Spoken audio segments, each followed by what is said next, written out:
Netcasts you love. From people you trust. This is Twit. Bandwidth for the Tech Guy is provided by Cachefly.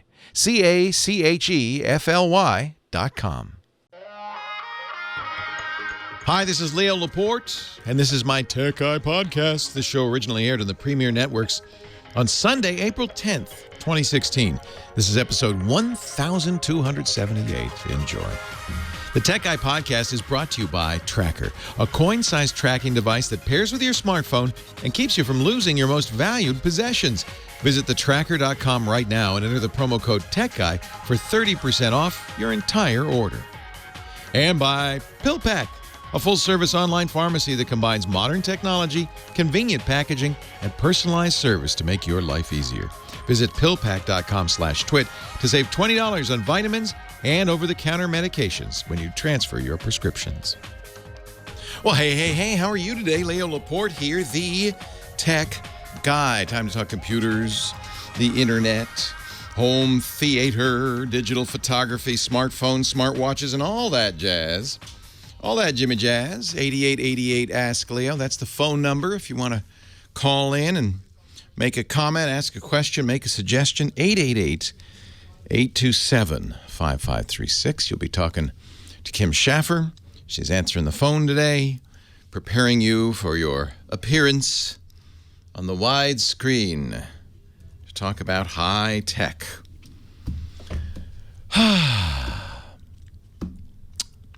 What's on the agenda for today? I'm just thinking. I know you're not supposed to think in radio. It's forbidden. The first thing I learned when I started in broadcasting, nigh these 40 years ago, man and boy, was there no dead air. No, you know why they say no dead air? And I don't know if this is still the reason. Do you know why, Kim? You're a radio veteran for your youth. You've been around radio for a while. No dead air. Do you know, right? But isn't that what they say? No dead air. There must be no silence. We have dreams of that. Yeah, I know. I have bad dreams of dead air. You get all wrapped up in, you get these, you wrapped up in your headphones. Yep. The song's running out. You don't have another one ready. You have that dream? I've had the dream of pushing a button and it not working. Yeah. It's really drilled into you. Failing on me, which it has. The equipment has failed on me. I have to thank, though, more modern radio hosts. Like, I think, Howard Stern, Paul Harvey, and others who've used the pregnant pause to great effect, the silence. The reason they said no dead air, I think, for years, was they were... Okay, get this. They were afraid that you, the radio listener, as you tuned down the dial, would miss the station because there's nothing going on there. See, just went right by it. I don't hear anything. I'm going to move on. Maybe it's more true now because don't we have shorter attention spans than ever, really? Studies show that if a website doesn't load within 5 seconds, you just go to somewhere else. You say, forget about it. Haven't these devices that we carry around all the time given us a shorter attention span, made us more impatient? So maybe dead air's worse. See, like that? I do that, all the stations up and down the network just go. The alarms just went Alarms go off. People go crazy. The chief engineer gets paged. It's the silent. No, there's still a carrier. There's something going on. Just Leo thinking, pausing. I went to a movie the other day, and there wasn't one, there wasn't two, but there were 3 separate commercials saying don't use your phone in the theater. This is clearly an epidemic, or you wouldn't see it 3 separate times. Before the movie started? Before the movie started, and it was different advertisers, like Coca-Cola. Or was it Pepsi? Was it some soda pop? The ad was, you're here to enjoy Coca-Cola, popcorn in the movie on a big screen. Don't look at the small screen. It must be an epidemic. It must be a real problem with people like pulling out their phone. We're addicted, aren't we? It's actually quite addictive. I don't think it's gotten bad. I'm not against it. I'm not one of those internet addiction nannies. Right? your facial stick that way. Your eyes. I'm not that. I'm not saying. I'm not your mama. You can look at your phone all you want. Although I have to say, I was driving down the street. Where was that? New York? I think so. Some guy's just walking across the street, not looking at all, looking at his phone the whole time. And I'm thinking, I don't have a problem with that, but that does seem like a chance for Darwin to exercise natural selection.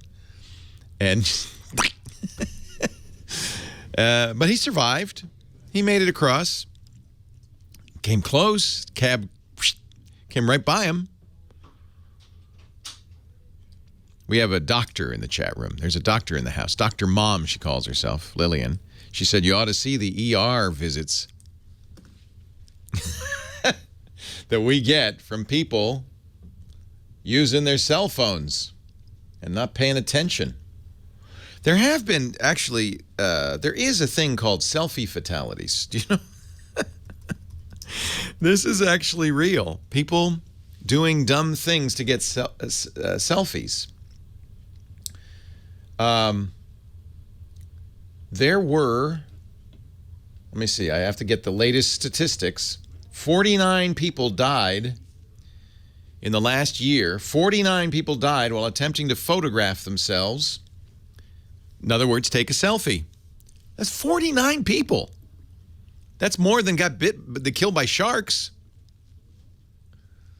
or hit by lightning. Of the 49 people, the average age is, what do you think? 21. And 75% male. Because you know why? You see these all the time. The selfie of the guy on the edge of the building, hanging over the cliff. This is an article from Priceonomics. Selfie fatalities by age, and it really soars. 14, 4%, 15, 4%, 16, 2%. And all of a sudden, 19, 9%, 20 years old, 11%, 21, 27%, and then it goes down. Mostly 21-year-olds. I might have something to do with the age of drinking, too. I don't know. And mostly men. 30% of all photographs taken by 18 to 24-year-olds, almost one-third, are, you got it, selfies. Although women take significantly more selfies than men, most of the fatalities are male because, of course, you're not going to you're a guy, you're a 21-year-old guy, you're not just going to take a picture of yourself, you're going to take a picture of yourself hanging off the Eiffel Tower. You're not going to a dumb picture on the ground. Why would you do that? Researchers at Ohio State University found that men who regularly post selfies score significantly higher in the traits of, narcissism. What a surprise. Narcissism is named for Narcissus. Was he a Roman god who couldn't stop staring at himself in his reflection in the pond? The original selfie. But not just narcissism, psychopathy. They're sociopaths. As a result, these men, according to this Ohio State study, when they take a selfie, they brush off potential danger in favor of validation and personal gain. But that's being a 21-year-old guy, period. I wonder what would happen if I took a selfie on this train track. How close could I get the train before I'd have to leap? Number one cause of death during selfie, fall from heights. Number two, drowning. What? I know what it is. I think it'd be great to take a selfie while I'm in this giant beer vat. Number three, train. Number four, I'm sorry to say, gunshot. Then grenade. What? Then plane crash, car crash, and animal. You saw the selfie the guy took of him and the terrorist. Did you see that one? The hijacker? British guy. He's on a hijacked plane. Egypt Air hijacker. He took the plane, diverted it, and Ben Innes decided, for reasons no one knows. By the way, what's Ben Innes' profession? He's a safety expert. I think I'll take a picture I'll ask this guy, can I take a picture of you next to you and your suicide vest? The guy said yes, and he posted it. Leo Laporte, the tech guy. I gotta mail this to the guy who made this here. Simon Clement. Isn't that cute? And he said that he came the day before Bill Atkinson, the man who basically created the Macintosh, came in. I said, Bill Atkinson's coming in tomorrow. Can I? What if I got a picture of you and I did? So I have to email Simon with that picture. Actually, I'm gonna send him a Bill Atkinson style photo card. What is that? Is it an iPad case? Or something? No. Oh, it's just a. It's a thing you hang on the wall. Oh, okay. He took the front off of an old Macintosh. Remember those? I remember. And then he took Lego and he made the classic watch icon. Leo Laporte, the tech guy. Nathan Staten, our musical director, spinning the discs. The phone number is 888-827-5536. I don't do a lot of selfies. Do you do a lot of selfies, Kim I am Sheffer? anti-selfie. Yeah, I'm kind of hate anti selfies. I feel like it's narcissistic, I It's guess. extremely narcissistic. Yeah, I refuse. And yet, if you want to get a lot of likes or hearts on Instagram or Facebook, people, I notice the more pictures I take of myself. My son told me this, who, by the way, is 21. He said, "Oh, Dad, you don't take enough selfies. You ought to take more hanging from a building." He said, you'd get more likes if you took more pictures of yourself. I said, but I don't want to take pictures of myself. I don't think that's what people want to see. Well, no, it is what people want. No, well, it's true. He's the right. scantily clad girls, maybe. But. No, even me. I get more likes when when I'm in the picture. Okay. I don't know what it means, but I can't take a good selfie. Maybe that's why I don't take a selfie. What are you talking about? Oh yeah, you have to learn the angles, yeah. the Facebook angles. Just look weird. You got to do it in the bathroom in the mirror. Yeah. We live in interesting times. I guess that's the best thing you can say about it. Unusual, but it's fascinating, right? I mean, it's like people watching. It's just you can't be judgmental. You just have to watch and say, "Wow, that's interesting." Right? Don't be judgmental. That just, I took a selfie with a hanu in Hawaii. A turtle. A turtle, but I didn't take it. So technically it wasn't a selfie. Well, that's the problem, is really the best way to get a selfie is have somebody else take pictures. Exactly. That's if you're, if you look at like Kim Kardashian or all the selfie queens on Instagram, they're not taking those pictures. Actually, in some cases they are. Did you see the one she just did topless with Radakowski or whatever her name is? Emily Radziskowski. Radziskowski. Yeah, Nashkawawi. They had a black bar. They censored it, but they were asserting their power as women, which is not exactly what I think when I. But anyway, okay. What's on your mind? That's not what was. I wasn't thinking that, but. Let's take some calls. 8888 Ask Leo. The website, if you have something to say, we have a place for you to say it. TechGuyLabs.com. And no, we don't make you sign up. We don't make you pay. And there's a comment section. We divide the show up into days and hours and questions, so you can state your piece, speak your piece. Who should I start with? I can tell it's going to be a weird day. It is, isn't it? You can tell. Sometimes I'm in the mood. Yeah.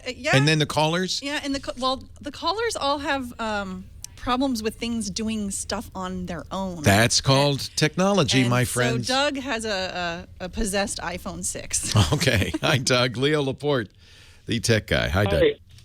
Hi, Leo.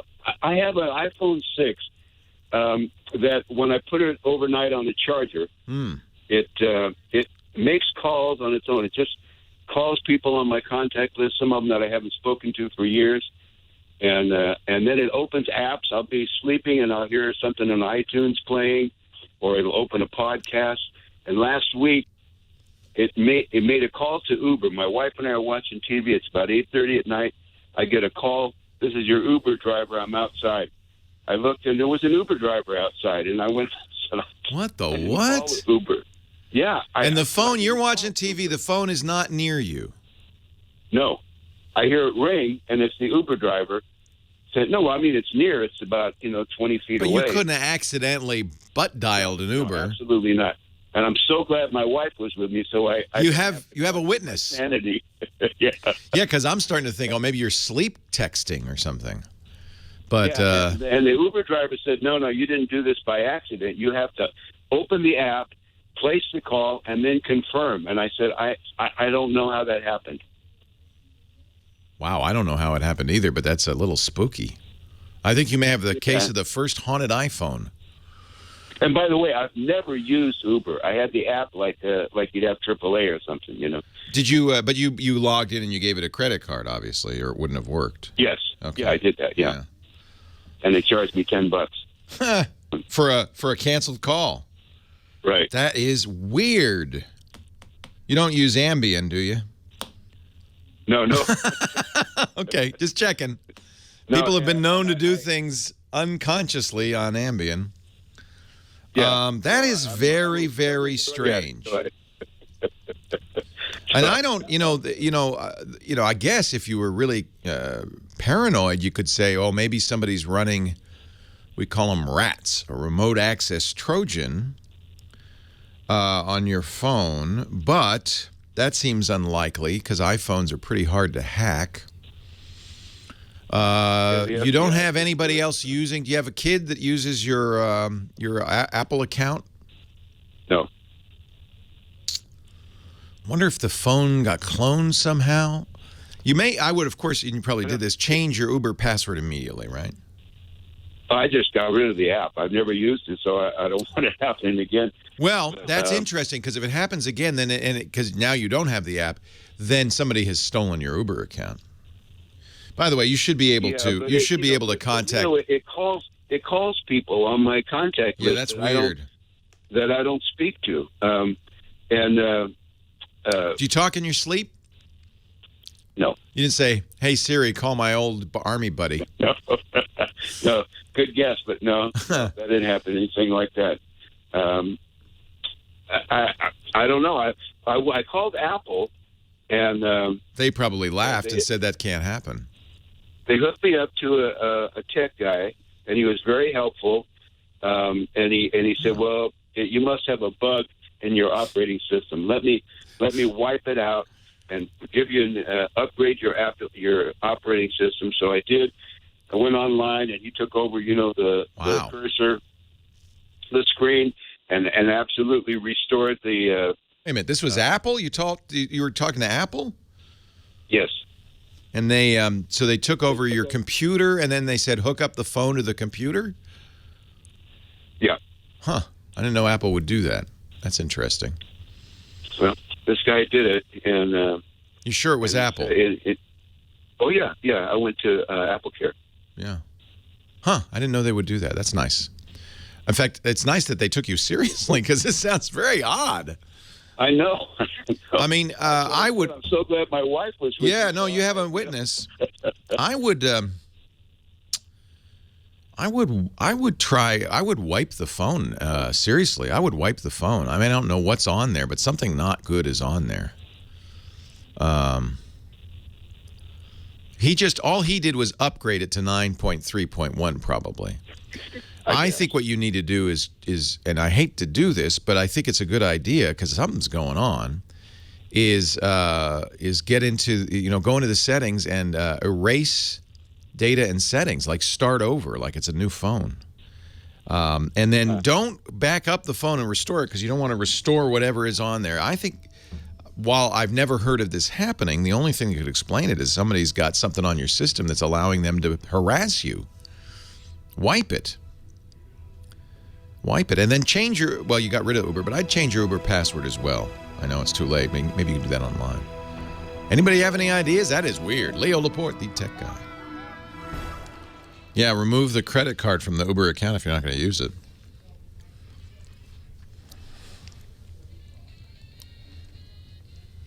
Have you ever heard of that? Anything like that happening?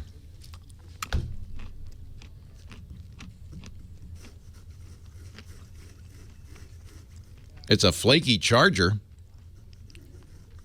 It's more than a flaky charger.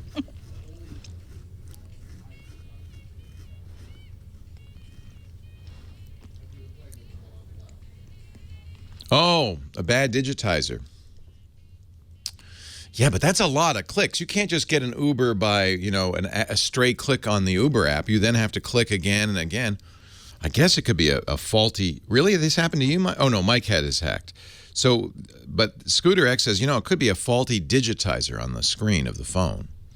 It's giving you spurious stray clicks. Could somebody have remotely hacked into his phone? Like somebody could remotely hack into your computer and start controlling things? Yeah, I mean that's why I wanted him to wipe the phone. But I think a weird digitizer might be conceivably part of it. Marshy says my daughter's iPad digitizer went bad and would ghost click. So that might be it. It might be a physically faulty phone, which Apple should have sent you to the. I mean, that is the most kind of random of fixes. Oh well, let's just update your iOS. It must be that. It sounds, wow. That is fascinating. Fascinating. I'm still reeling after our first call of the day. A haunted iPhone. It was making calls in the middle of the night. Called an Uber.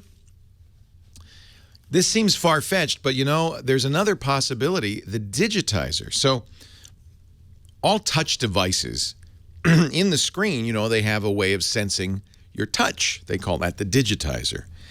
And it isn't actually unheard of that digitizers are broken and give you spurious taps and clicks and swipes.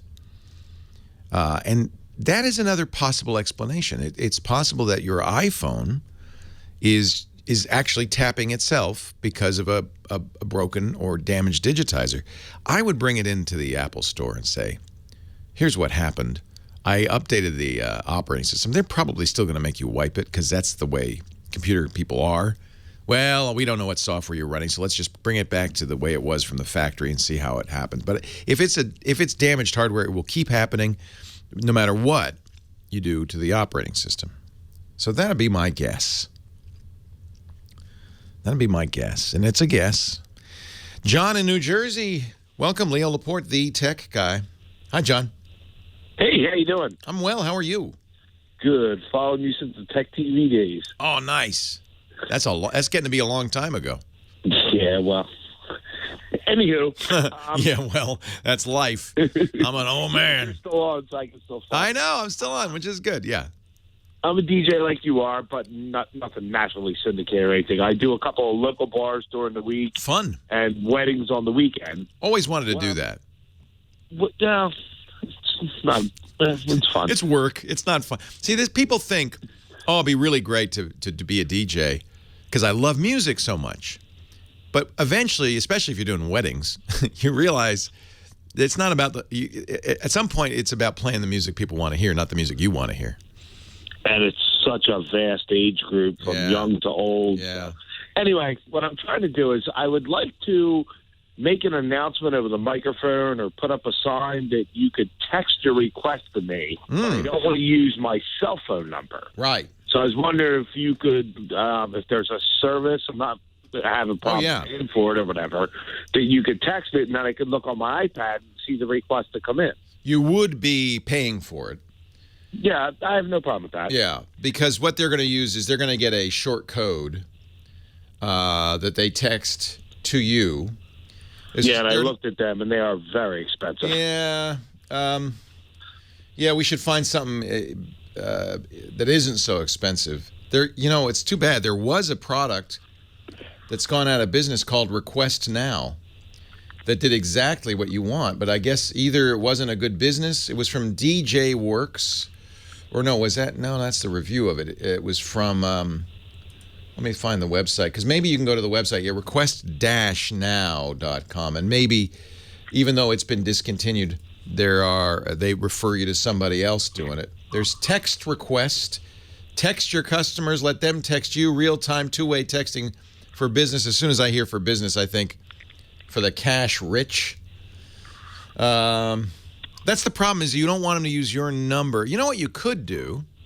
I tried the Smush Box, which was recommended. I have a Smush Box, yeah. Yeah, well, they went kapooey. I know. I never even used it, and I have it in the drawer now. That was kind of cool, but that was more for outbound requests than incoming requests, although it took both, right?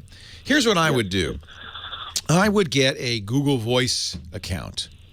Okay. That'll give you a phone number that's your Google Voice number that can accept text messages as well as phone calls. And you can have them forwarded to any phone number. So you would give out a regular phone number. In fact, with Google Voice, you can get a vanity number. That's what I did. That spells out something. You're going to have to play with it to find one that is available. But it could be like area code 401 DJ request line or something. And then you could put that up on a screen or tell people that. They would text that number, and it would then get forwarded to your phone. Is that okay if it comes in on your phone? I don't mind the phone. Do you use tablets? Do you use an iPad? Do you use anything like that? Oh, yeah, I have an iPad with me, and I use a MacBook Pro to listen to music. A lot of DJs use iPads. You can, because of Google, you can use the Google Hangouts app on your iPad to get those messages. So you could actually have them nice and big on your iPad if you wanted. Excellent. So that's a free solution. You'd have a custom phone number, not your number, and you could even say, I don't want any calls on that number. Block all calls on that number, but I want all texts sent to my to Google Hangouts to my iPad, and you would get them all. Excellent. Okay. Now, somebody asked a good question: is Google Voice going to be around a year from now? Google's I think Google's really blown it now lately on this particular subject. They keep discontinuing stuff. And, of course, this is the kind of the way this is their corporate ethic. They don't want to be corporate. They want to be nimble little startups, a lot of little independent startups under the Google or Alphabet umbrella. And they don't want to be like a company, a company that produces a product and continues to produce it for years. They don't want to be like that. And the whole way the companies run is that engineers get to pick what they work on. How about that? Can you imagine that in your business? Your employees decide what they want to do. I guess this works. They pick what they want to work on. The problem is they always want to work on the next hot thing.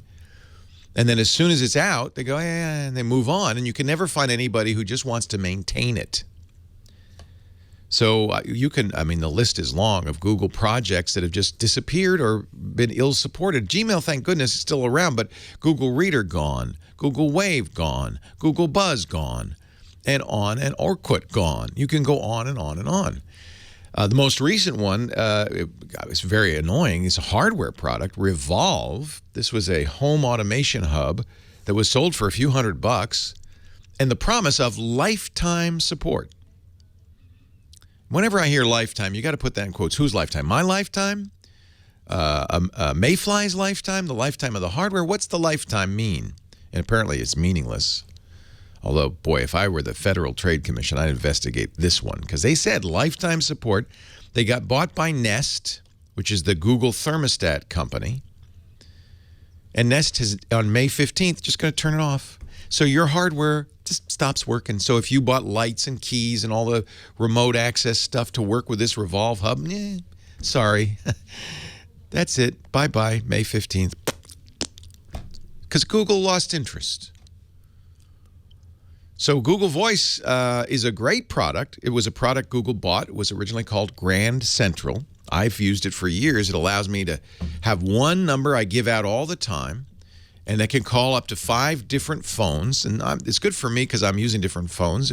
But maybe you want it to call business and home and your cell phone. That's 3 phones right there. So when somebody calls your Google Voice number, it could ring those 3 phones. There's lots of great screening. You could say if it's an unknown number, go straight to voicemail. If it's this guy, go straight to voicemail. If it's in my favorites group, my family group, then give them this message. If it's in my friends group, give them a different message, handle it differently. It's got all sorts of great call handling. And it has text, SMS message support. And those are also forwarded. I mean, it's a great product. But there's some concern about it. Google, created a new phone service called Fi, and people with Google Fi now have to port their Google Voice number over, and they lose some capabilities. I just worry about it. So I understand people's concern. Google does not inspire confidence. But for now, it's free and it's great. Leo Laporte, the tech guy. You know what? I don't have to worry about anymore losing my keys. I love this. I got my tracker. Have you used the tracker?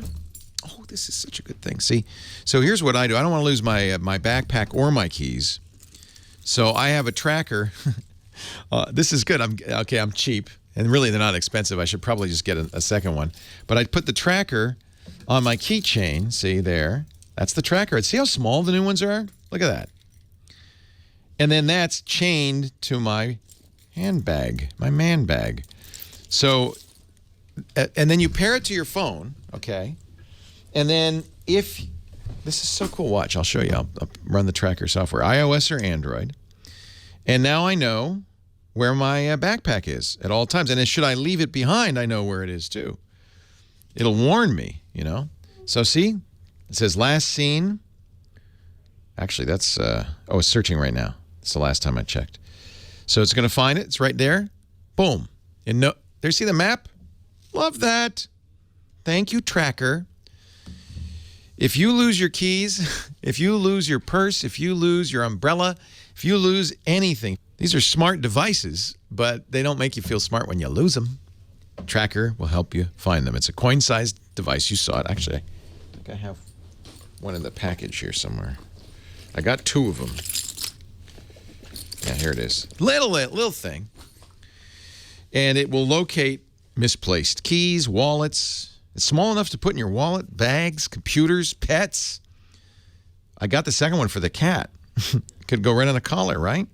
You pair this tracker, TRACKR, to your iOS or Android device. You can attach it to anything. It comes with a little key loop inside. There's adhesive as well. If you lose your phone, you press the button on the tracker and your phone rings, even when it's on silent. If you lose your keys, you look on your phone and there it is. This is the new Tracker Bravo. It's beautiful. Anodized aluminium. So it's very thin, very light. And here's the cool thing now, and this is one of the reasons they wanted you to buy a tracker. There are already 1.5 million trackers in the wild.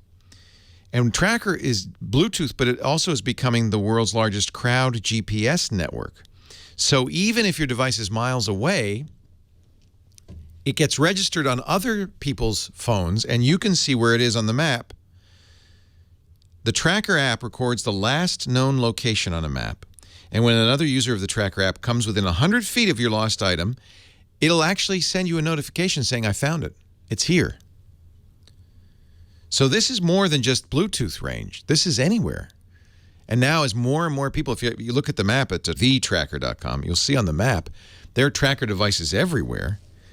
And that means, as more and more people get the tracker, it gets even more and more useful. So go to thetracker.com, TheTrackr, no E, TheTrackr.com, and get yourself the tracker, the new Tracker Bravo. Beautiful. I only find the map. You got to see the map. It's so cool. There it is. It's on the website. So this is all the trackers. Oh, it's so cool. Go to thetracker.com and never lose your possessions again. Plus, just for you, if you enter the promo code TechGuy, what? 30% off your entire order? 30% off with the promo code TechGuy. So go there and buy some trackers. These are so cool. They even have custom laser engraving, so you can put your phone number on your keys or your kitty's. There's a water-resistant case. That's great for the pet collars. You can put it on a carabiner. That's how I attach it to my man bag. 30% off thetracker.com. Don't forget the offer code Tech Guy. This is the best one, I'm telling you. The Tracker Bravo. Look at it. It's so pretty. Thetracker.com. Your search is over. I love that. So I'm going to do a, this is kind of fun. I'm going to send a photo card. It's going to Australia. I wonder how that will work. So this is Bill Atkinson's product. Okay, new card. Yes, you can erase the current one. I already sent it. Choose from photo library. So you choose an image. I'm going to choose this image. Yeah, let's crop it a little bit. Yeah. Choose photo. Oops, no, I already did that. Done. All right, there you go. That's me and Bill Atkinson with Simon's nice creation. All right. And then I go to the other side, and I can choose my stamp. And I have a nice twit stamp. And then I can write a little message. Let's see. Dear Simon, thanks. Whoops.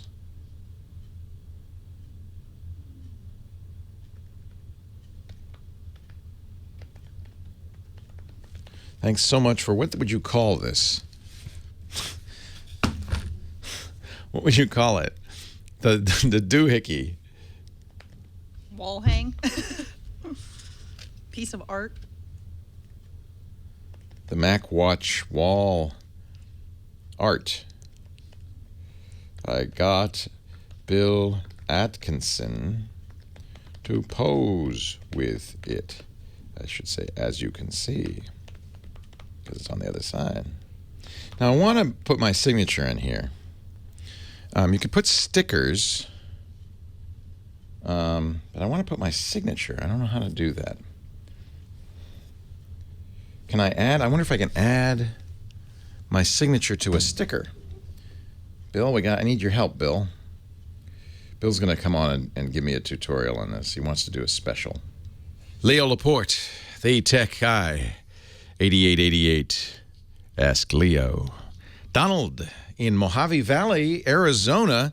Sounds hot. Hi, Donald.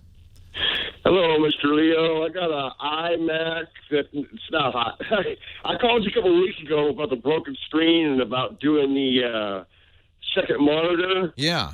And so I put it in the shop. They put a new monitor in it, and I got it back. Good. It doesn't have a command key on it. It just has an Apple key, and I don't know if that's a command key, but I'm trying to wipe the drive. Yeah, the Apple key is the command key. Same thing. Okay. That's been a source of confusement since confusement. There's a good word I just invented. A source of confusement since 1984. Sometimes it's called the fan key. It used to have an Apple on it, so then it was called the Apple key. Sometimes it says command, like on the newest Apple keyboard, it says command, not Apple, and has a weird logo that looks like a cloverleaf intersection in a highway system. Okay. That sometimes people call it the fan key because it kind of looks like a square fan. Anyway, that's the Apple key. So I need the reset command. The reset for your iMac? Yes. You want to reset it so that, like, you're sitting there and is it stuck? No, I want to wipe the drive. Oh, that kind of reset command. Oh, that's easy. The password, I don't know the password to it. Apple, by the way, has gotten a little funny about this because they're afraid of people stealing stuff, so they often require a password for reinstalling. I don't think they'll do it on an iMac. They certainly do it on iOS devices. But here's what you do. You reboot, and while it's starting up, right at the beginning, you press Command. That's the Apple fan key. Command, Option. That's the key next to it. Sometimes it says Option, Alt. On the official keyboards it does. And then R for recovery. Actually, no, you don't need Alt. Never mind. Just Command R. That's the restore or recovery command as it's booting up, and it will go into its recovery mode. the first thing you'll do if you want to wipe the drive and start over is you'll run the disk utility, and you'll wipe the drive, format it. And then so when you do that, you quit the disk utility, it goes right back into the installer, and then it'll install the operating system. First thing it's going to do is go online, so you'll probably want to give it a Wi-Fi access point or connected via Ethernet. It'll go online. It says, checking to see if you have the right to install OS 10, which I find incredibly annoying. It can even do it if it's a recent iMac, like the last few years. It can do a network install. It doesn't even need to have a recovery partition or a USB key or anything. It'll actually download OS 10 from the network and install it. And that's a great way to do a clean wipe on a Macintosh. And I really like it that they do that. That is a nice feature. Now, we've solved this problem. Remember, I've inveighed for years against computers that were sold, Windows PCs that were sold without an operating system disk. That's crazy, because it's inevitable at some point you're going to want to reinstall the operating system, or the hard drive dies, or something bad happens. Then they started putting a recovery partition. Almost all Windows machines, in fact, I think all Windows machines now have a recovery partition where a Windows installer lives on this hidden part of the drive. And they even, most of the time, will say, would you like to make recovery media, which I recommend you do when you get the new computer, and you can make a USB key that will also be a Windows installer.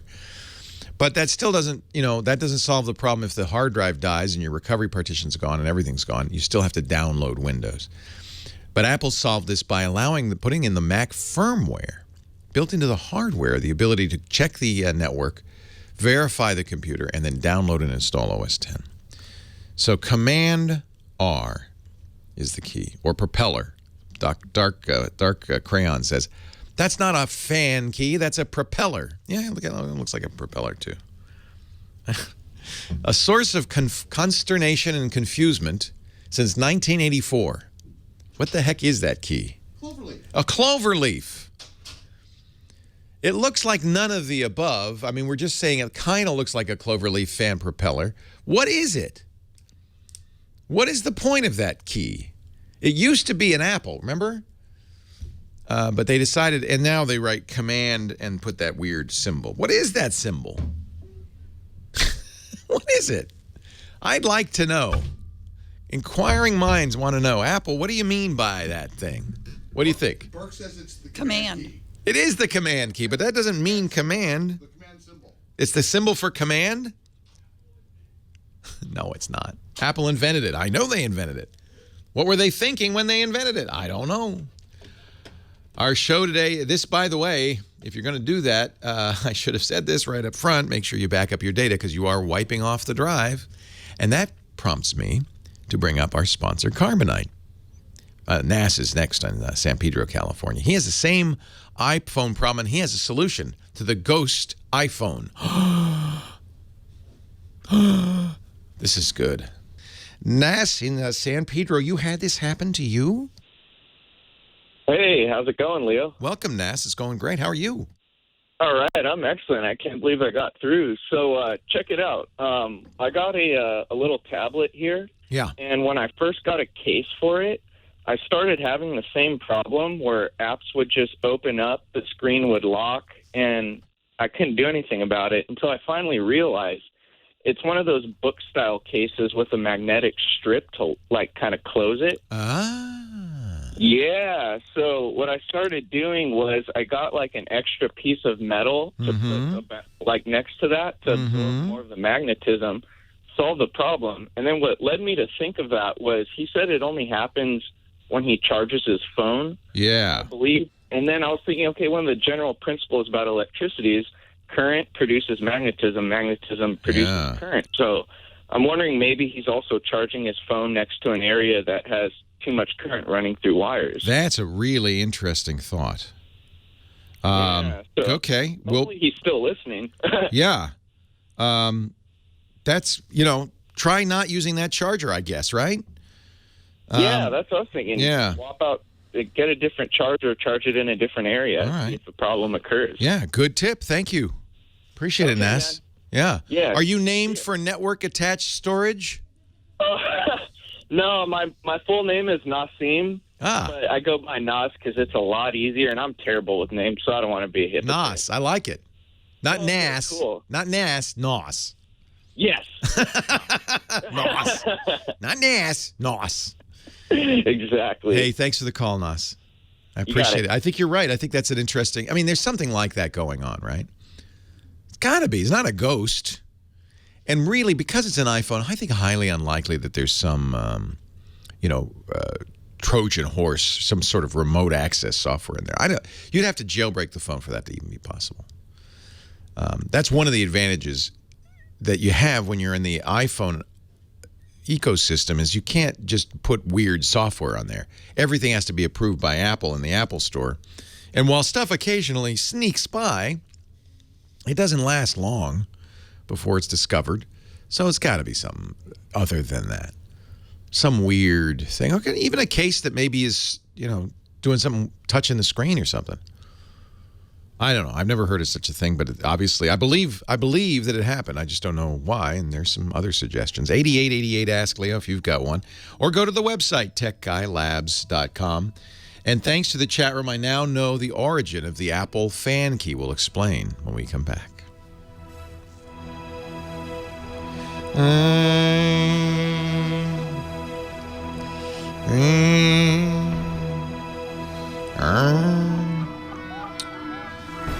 right, I'm going to have to ask Bill Atkinson. I'm making a custom sticker, but I don't know how. What do we do now? Crop image, okay. Buy sticker, there's the button. Thank you, Shaker. Buy sticker. Buy sticker, 2 credits. Your sticker is ready. Oh, I like it. Look at that. Oh, that's good. I should have done the mask, though. It's kind of big. I wonder if I can do a mask on it.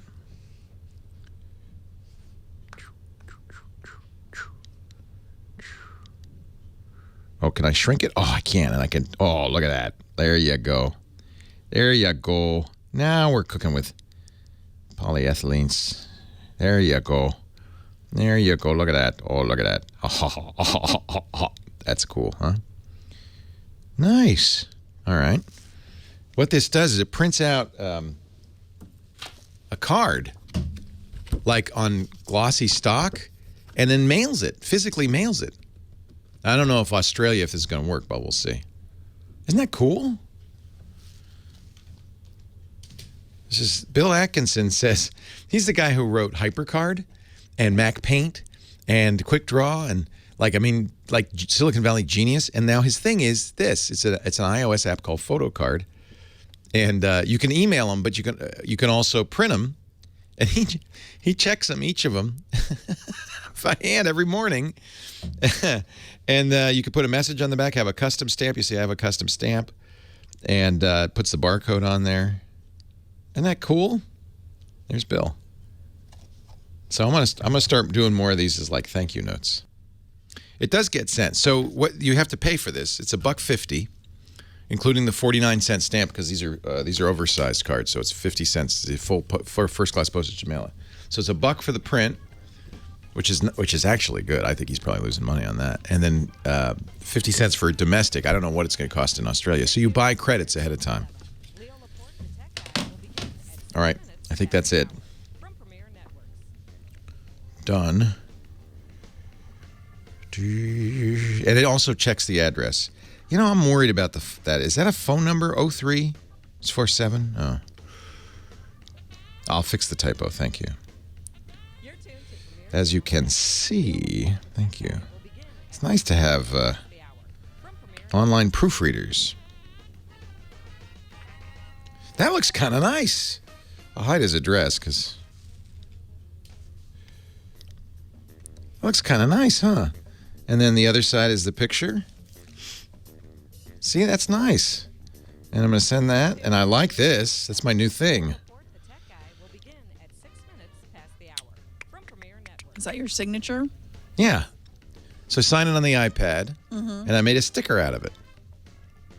Neat. And then the pen is like just me messing around. But I think it's kind of fun. Can rotate it. Put it right there.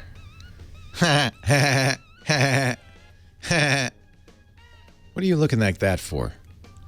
Because you're making funny noises. You don't like that?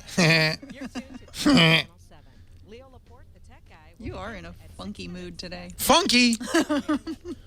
I'm your chunky monkey. Okay, settings guide, photos, stickers. You can also do speech things, and you can change the font. Should I change the font? Should I make it like... No. No, I like the typewriter font. I'm not going to make it a handwriting font. They have handwriting fonts. It's got a lot of fonts. Wow. I didn't know you could have so many fonts. Snickerdoodle. How about quick note? There you go. There you go. That's kind of cool. Nah, I like the typewriter font. Going back. American typewriter. That's easy to read. I don't think that's... Is that an Australian... they do have Comic Sans. Is that an Australian phone number, or is it a zip code? That looks like a phone number. I must think that... I think that's a phone number. I hate to delete it if it's not a... Is that his phone number?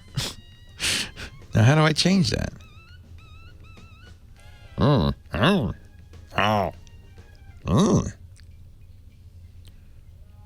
Address postcard. No, I already did that. Oh, that's a little bit of an issue. Send postcard by mail. Okay, I have copyright permission because I did it. You have saying this card will use 3 credits. Well, that's not bad. All right. Good. Now it's going to be sent. It's uploading it all to Bill, and the order is uploaded. He'll print it and send it out. Well, hey, how are you today? Leo Laporte here, the tech guy. Time to talk computers and the internet and home theater and digital photography, smartphones, smartwatches. Actually, photo guy Chris Marquardt joins us in half an hour to help us get better pictures. 8888 Ask Leo is the phone number. 888-827-5536. Toll free from anywhere in the U.S. or Canada. Outside that area, if you're listening on the internet, we got a lot of people listening on the internet. Our friend Jersey Fudge listens on the Isle of Jersey, on the UK, but he was visiting another island last week, Antigua, and he downloaded the shows in Antigua. So this is good. We get somebody from the Caribbean and is that Channel Island? One of them islands up there. 8888 Ask Leo. So thank you to the chat room. By the way, chat room very useful for all of these questions because it's like having 1,000 experts just sitting there.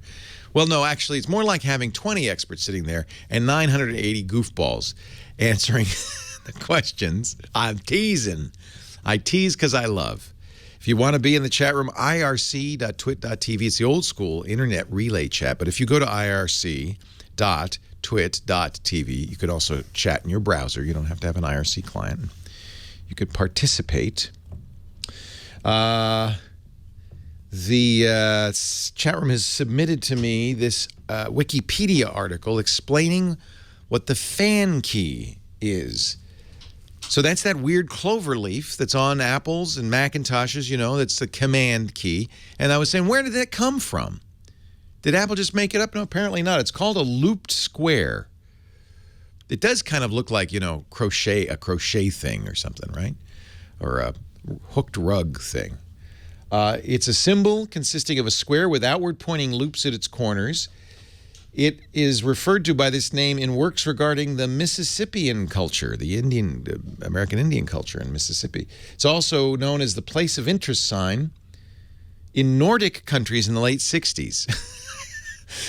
So if you're in Norway or Sweden and you see a sign with this, it doesn't mean press the key for commands. It actually means there's a place of interest.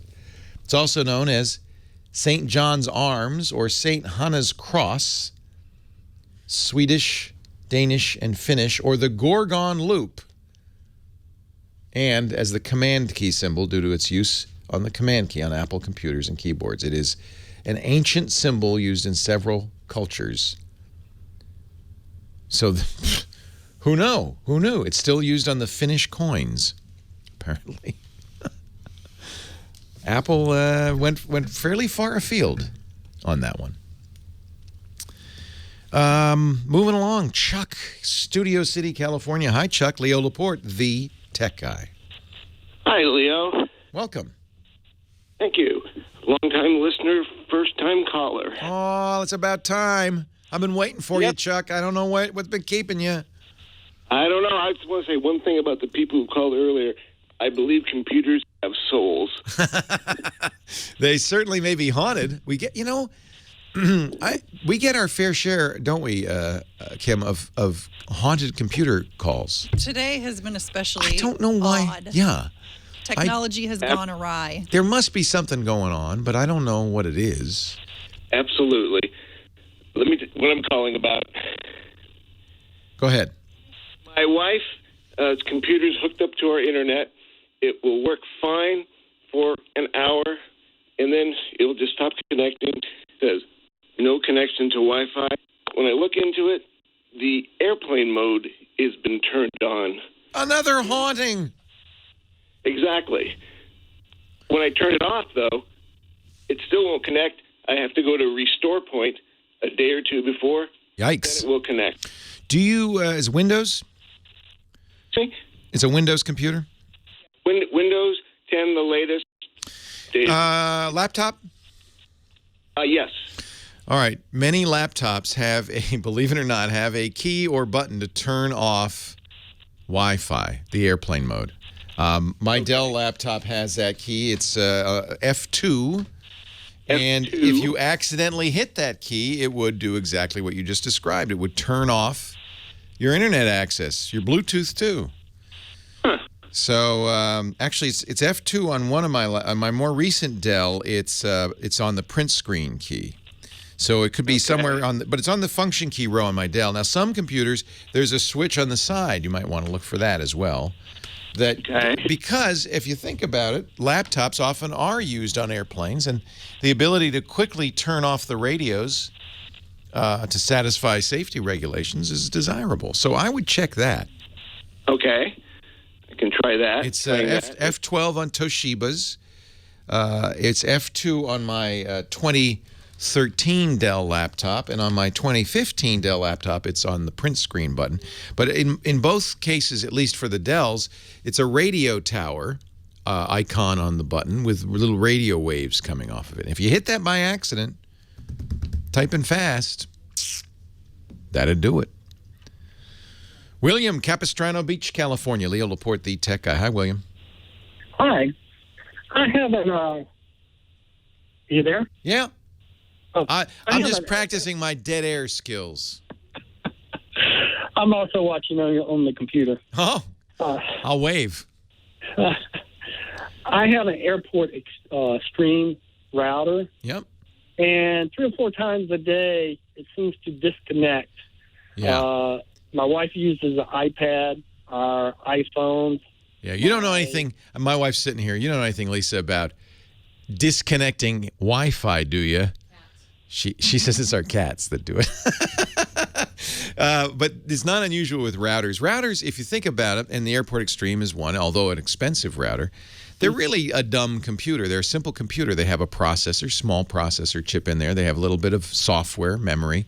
And their whole job really is to sit there and receive packets from the internet and go, oh, that's for you. Oh, that's for you. Oh, that's for you. They're routing the traffic. Oh, that's for you. They do some of them do other stuff, but that's the fundamental job of a router. Sometimes routers overheat, they get old, they get flaky. The test for this is when that happens to unplug and plug in your router again, reboot your router. Now, you're going to go offline as soon as you unplug it, but you're offline already. If plugging it in and everything comes back, time for a new router. Oh, okay. Yeah, we have it on a light switch I can turn off and on. What was confusing... That may be part of the problem, too. Can the cats reach the light switch? No, it's up in a closet. Nobody. Okay. That's an interesting idea. Put a router on your... Yeah, well, that makes it easy, doesn't it, to switch it off and on again. The other thing you should also do, sometimes the cable modem or DSL modem, the box that the internet service provider gives you, those can be just as bad as routers. If rebooting your router doesn't fix it, try rebooting the cable modem or the DSL modem. Now, I say reboot, but what I'm really saying is cycle power. Because there might be a reset switch on there, but it's not easily accessed. So just cycle the power. It's harmless. What was confusing is my work computer, which is a Surface computer I bring home from work, it will stay disconnected when everything else is disconnected. It will stay connected? Yes. Okay, well, now that you're right. That means the router's not a problem, nor the cable modem, because you're still getting internet on one device. It's all the other devices. Yes, I was just wondering if there's all right. settings I could... Yeah, so this is another problem, because rebooting the router isn't going to be the solution, because you're still getting internet on one device. Just the Macs go down. The Windows thing stays up. Well, my laptop is Windows, and it's a Windows 10. And it goes down? It goes down. So just the Surface. Just the Surface. Yeah, so this is probably interference, and it's probably on the 2.4 gigahertz spectrum. You know, Wi-Fi can be 2.4 or 5 gigahertz. If you've got 5, use it. Check for cordless phones, microwave ovens, Sonos. There's lots of network stuff on that frequency that can cause the same problem. Leo Laporte, the tech guy. Our show today brought to you by PillPack. Oh, PillPack. I got my PillPack right here. I love PillPack. If you take vitamins, if you take any medication, you know, one of the problems is, did I take my vitamins this morning? Did I take my meds this morning? I'm always wondering. You know, and for a long time, I actually every week would put them in the little thing, you know, with a little doohickey, Monday morning, Tuesday, and all that. And finally, I got really tired of it because it's hard to travel because you got to bring that whole thing with you and all that. Then I found PillPack, and this is awesome. It is an online pharmacy. Takes all, you know, it's just like your regular pharmacy, except they're online. And when they send you your medications, they send them in these super convenient, what do you call them? Pill packs. That's it. Here's a pill pack. Brand new one just came in. So the idea is on the box, and by the way, they also, you know, you can get ointments and inhalers and stuff that don't fit in these little pouches. They'll just come in the box too. But the PillPack box will include your name, date, so you can verify, yeah, this is me. Pictures of every medication you're taking, so you can actually look at it and say, oh yeah, that's my cranberry. Description of what it is, what the prescription is, the dosing directions, everything. And then you just tear off the pouch for that time and day. It's got the date on it too, the medication's in it. And by the way, they use imaging technology to make sure you're getting exactly the right dosage, exactly the right medication. A trained pharmacist looks at every pill pack, makes sure that it's got exactly... This is the most accurate way to take your medicine. If you've got a parent or a family member who's on medication but has a hard time remembering what medication to take, you got to check into PillPack. PillPack.com/twit. By the way, it's also a great pharmacy. There's a pharmacist on call 24/7, so you can call him anytime in the privacy of your own home, ask questions, get directions. They use very advanced technology to get personalized packets for every customer, always checked by the pharmacist prior to shipping. They have an image recognition system to make sure it's all accurate. You can even, you know, transfer all your prescriptions over because everything will come in refrigerated, easy-to-open packages. Switching, in fact, is very easy. You can sign up on the secure site. They'll take care of everything for you, including making sure insurance covers it. And yes, most forms of Medicare Part D cover it. Most insurance companies cover it. And it doesn't cost any extra. The shipping is free. The pill pack is free. You just pay your normal deductible. I love this. And when it's time for refills, they do it for you. They proactively contact your doctor and manage your refills for you. I love PillPack. By the way, if you refer someone to PillPack and they sign up, they're going to donate $100 to RX Art. That's a nonprofit organization whose mission is helping children heal through the extraordinary power of visual art. It's a really nice charity, and it's just another reason to check out PillPack. They do have apps, a medication reminder app for the iPhone and the Apple Watch. PillPack.com/twit. Sign up right now, and when you use that link and transfer the prescriptions over to PillPack, you'll get an extra credit worth $20 of vitamins and OTCs just for doing that. PillPack.com/twit. What a great idea. PillPack.com/twit. Leo Laporte, the spooky text guy. It's really spooky time on the show. Somebody suggested we rename it Coast to Coast Tech. Get our bell on. Good idea. Yeah. Moving along, David in Alhambra. Hi, David. Hey, Leo, how you doing? I'm well. How are you? Happy Sunday. Hey, Leo, I came across this app called Clean Master, and it kind of cleans up all your old files, browser histories, kind of optimizes your charging system, and kind of, it says supposedly it protects apps from accessing like your contacts and what you do. And I browsed around. It looks like it has like over 500 million installs, and it has like a 4.7 rating on the yeah, you know, it's hard to when something is voodoo and people buy it. A lot of them will say, yeah, this thing works great. It's called the placebo effect. So 500,000 downloads means to me 500,000 suckers. Now remember, there are hundreds and hundreds of millions, in fact, close to 1 billion Android users. So it's not hard for an app to get a lot of downloads. Oh, wow, 400 million downloads. That's a lot, but not anywhere near the total universe. You don't need this. So you don't. It's unnecessary. And all it says that it freed up like 1.1 gigabytes of trash files. Yeah, but those would have been released. Okay. Those would have been released eventually by the operating system anyway. There's temp files on your phone that get cleaned up periodically by the operating system. This app isn't doing anything important, and it's doing some things that are bad. It's actually going to reduce battery life because one of the things it does. So here's what it claims to do. Junk files. Analyze and safely remove the junk files that take up your storage space. Those are called temp files. And some of them are valuable. For instance, your browser is caching images from websites you visit. And by storing those on your phone, makes your browsing much faster. So it'll delete those, and it looks like you've saved a lot of space. But next time you go to that site, it's just going to get downloaded and saved again. Phone Boost. Phone Boost kills off buggy apps that slow down your device and steal memory. Well, first of all, a couple of things to say about that. First of all, on any modern mobile operating system, more so Apple than Android, but certainly on Android too, as long as you have an up-to-date Android. I mean, if you're using Gingerbread, maybe you would need this, but you don't need to kill tasks. And task killers, that's what this is, are actually not recommended. They use up battery life. They get in the way.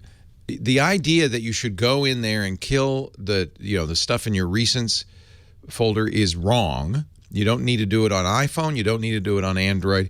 And while it won't hurt anything, it will slow down your phone because it'll have to fully launch the app next time you go to it and may use up more battery as a result. So if you have a buggy app that's stealing memory, that's another problem, and nothing's going to fix that. You should get rid of the app, and that does happen occasionally. Antivirus. Don't need an antivirus on mobile platforms. You don't. And they can't do anything important anyway. On the iPhone, an antivirus does nothing because Apple doesn't allow it to do anything. On Android, Android's a little more permissive, but Android already has built in from Google a checker that goes through every new app you install. This just duplicates that functionality. You don't need it. You already got it. There's no antiviruses can't work the same way on a mobile device that they work on a desktop. They're not allowed to. And that's one of the reasons you don't need one on a mobile platform, because mobile platforms are inherently more secure. They don't allow applications to just kind of run and do stuff like a virus or an antivirus. And then finally, App Manager. Manage the apps installed on your device. Well, but wait a minute. That's called the App Manager, and all Android devices have it anyway. Or install new ones from our hand-picked favorites. Oh, here's how they make money. They have an app store. No, you don't need Clean Master or anything like it. You don't need it on your mobile devices, and you don't, frankly, even need it on your desktop devices. Modern operating systems take care of themselves. You don't need. I know we all want to. We all want to clean up. Fix things up. A lot of us are kind of OCD that way. I'm a slob in real life, but man, I like a tidy desktop. I don't want those temp files hanging around. What good are they? Throw them out. Well, the modern operating systems are really good at this. They do all of this for you. They do it as part of their job in an orderly fashion that's appropriate. And anything you would run in addition to that just gets in the way of that. Don't do it. Do not recommend. Chris, Sparta, New York. Leo Laporte, the tech guy. Hey, Chris. How you doing, Leo? I'm good. How you? Good. Actually, New Jersey. All right. New Jersey, New York. Everything's legal in Jersey. No, I'm sorry. But we don't talk about That's a line from Hamilton. I don't know. I apologize. Go, continue on. I heard it was a good show. It's a very good show. And unfortunately, it's one of those Broadway shows that's an earworm. You can't stop humming it and singing it and thinking it. Gotcha.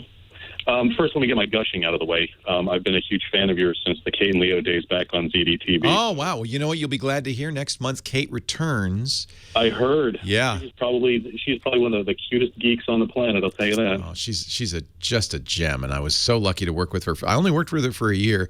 But she's just great, and she's consented to come out from her home in Michigan to join us for the 18th, and believe it or not, the 18th anniversary of the launching of Tech TV and the first episode of the Screensavers. It's also the 1-year anniversary of the first episode of the new Screensavers. So she's going to host. You're making me feel old. Oh, I know. You? What about me? I look at the pictures, the publicity photos we took from the original Screensavers, and I look so young. You did, yes. Oh my God! I did look them up earlier. I wasn't even young. I wasn't young. I was in my 40s. But boy, compared to now, I look young. You know, it's just how you feel. It's not how you look. It's how you feel. And you look marvelous. What can I do for you? Yeah, what I'm trying to do is my wife now works from home, and me being the tech guy for everybody in the area, I want to make sure that if I'm not home for her and her hard drive crashes on her laptop, I wanted to be able to just have the external hard drive that we have everything back up to, but I wanted to keep a running backup. Yes. So that it's good idea. All you have to do is restart the computer, plug in the hard drive, or just whatever hard drive is plugged in. It's got a running backup. She can just pick up where she left off. So there are two ways to do that: Windows or Mac. Windows A1. Okay. So one way is with something called RAID, and RAID 1, which is a mirror disk. So we just built the ultimate virtual reality gaming machine. We put 2 duplicate 3 terabyte hard drives inside the machine and set them up in RAID 1. That meant we would write to the first drive and it would automatically get mirrored to the second drive. Should either drive die, we could take it out, put a new one in, and we wouldn't lose anything or lose a step. It would still boot. Everything would be the same. So right, this is a laptop, though. Yeah, okay, so that's not going to work. So then you need a drive synchronization utility that will make a bootable duplicate clone of it. And there are a number of ways to do this. What you want it to do is run all the time. On the Mac, I use Super Duper for that. I'm going to have to ask the chat room what we use for Windows because I'm not sure. Photo guy Chris Marquardt coming up next. Leo Laporte, the tech guy. What do you use, chat room, for backup? Hey, Chris. Hey, Leo. How are you? I'm great. How are you? I'm doing wonderful. You have an email with a link. Because I want to talk about Phil Collins today. You want to talk about what? Phil Collins. Phil Collins? Yeah. Something in the air tonight, Phil Collins? That's the guy. Yeah, he's re-releasing some remastered albums and he's reshot the photos for them. Oh, how fun. No, we want to have rsync, of course. We want to, what I'm looking for is a simple consumer app you can run on a Windows machine that would back up to an external USB drive and keep it bootable all the time. All the time, you know what I'm saying? Not just like as a weekly or monthly or daily backup, but just runs all the time. That's what Super Duper, it doesn't run all the time, but that's what I'm doing right now with Super Duper, because what I do is I have it run on a schedule, and it backs up the internal drive, the internal 3 terabyte Fusion drive, to this external 3 terabyte backup drive. And then if the internal drive were to die in this Mac, I would just reboot from the external drive. Super Duper does that, and it makes it bootable. So what would make a bootable Macrium Reflect? Is that going to work? Let's take a look. But is it continuous? That's what I want, is continuous. See, this is just an imaging program. It's not continuous. right? Or is it? Doesn't look like it is. No. This is what I want. Look, here's what we want. I'll say it one more time. I'll explain it again. He's running a Windows machine. He has a drive connected via USB or Thunderbolt something. Mounts on the desktop. He wants a program constantly running on Windows that will make sure that that second drive is a clone and bootable. So that if the internal drive on the laptop should die, he calls his wife. His wife says, my hard drive died. He says, all right, reboot the computer, hold down the F12 key, select the USB drive to boot, and it will boot up and she'll be exactly as she was with every file, including the one she was just working on. Go. Every computer can boot off USB, yes. Maybe there isn't such a program. You guys don't seem to know an answer. Super Duper works great on the Mac. Leo Laporte, the tech guy. Chris Marquardt's here, the photo guy. It's always, I'm in the dark right now, Chris. I'm in the dark because it's nap time. I don't hear Chris. I don't hear him. Hello? Chris, I can't hear you. I was hearing you a second ago. While Chris is figuring out what went wrong, I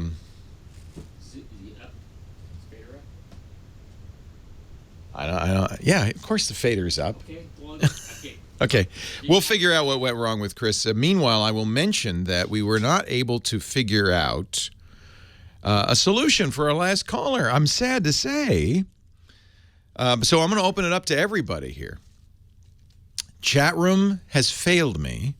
So if you're listening, what we're looking, let me state clearly what we're looking for. And I understand this is a great idea. So our last caller's wife is using her laptop, and he's afraid that while he's on the road, something bad's going to happen to the hard drive inside, and he wants to be able to quickly get her back up and running. Now, I do this with almost all my Macintoshes using a program called Super Duper. So I mentioned RAID. RAID is great if you have a desktop computer. You can use a dual drive desktop computer. Actually, we use a 3-drive, but you could use it with dual drives in something called RAID 1. That's mirrored RAID. It means the main drive is exactly mirrored second by second by the second drive. So if something should happen to the main drive, you just boot from the second drive and you're back good to go. You'd probably want to rebuild the RAID, add a new drive, replace the broken drive so that you'd continue in this redundant state. But this is a great way to operate. In fact, that's how we're operating right now with the computer we just built, the Windows 10 computer we just built. On a Macintosh, I use a very good program I've recommended for years called Super Duper. And Super Duper does the same thing. It runs on a schedule, not always, which would be nice, but you could have the schedule be every hour. It will check the external drive and see if it matches exactly the internal drive, and it makes that drive bootable. So should anything go wrong, he could just, his wife would call up, honey, the computer died. All right, here's what you do. You shut it down, reboot it, press and hold the F12 key or whatever the key is for choosing the boot disk, and say boot from the external drive, and now it's exactly the same as it was before. So we're looking for something like that. It's RAID 0, not RAID 1? All right, RAID 0, whatever mirroring is. I thought it was RAID 1. I thought striping was RAID 0. I'll have to... No, yeah, I'm right. Bob was wrong in the chat room. So we'll continue to look for something else. Let me see if Chris, can we talk now? Hello, Chris? Hello? Yes, Hello? You're back. Welcome. Sorry about that. I don't know what happened. You can hear me. Yeah. Something went wrong. Something went wrong, horribly wrong. Chris is our photo guy. He joins us each week. He's a professional photographer, teaches wonderful workshops. You can find out more at discoverthetopfloor.com. Does a great photography podcast, Tips from the Top Floor, and joins us every week to talk about photography. Now, you said you sent me a link. I did send you a link. So here's the premise. I have seen a lot of projects where photographers trying to kind of recreate an old photo they took. Oh, yeah. Or someone else took, like an old family photo or something. And I thought what just happened is a good reason to talk about things. So what happened is that Phil Collins, the musician, is about to re-release some old albums. He remastered them, and then what he did in addition is he reshot the photos on these albums. That's hysterical. So this isn't just one album. He's re-releasing some of his most famous albums, at their remix, which is great because I love his music. And he's reshot the exact photo with his older self on the cover. Exactly. And I wanted to talk about what do you have to do in order to do that? What are the things you want to look for if you want to try that yourself? Like you might have to a match photo. them, right? I mean, well, you have to match it. Same person makes a lot of sense in that case. They are very simple photos, so it's not too hard to do that. And they're looking at least 3 different things. First of all, the colors, of course, they have to be the same to make this a good recreation.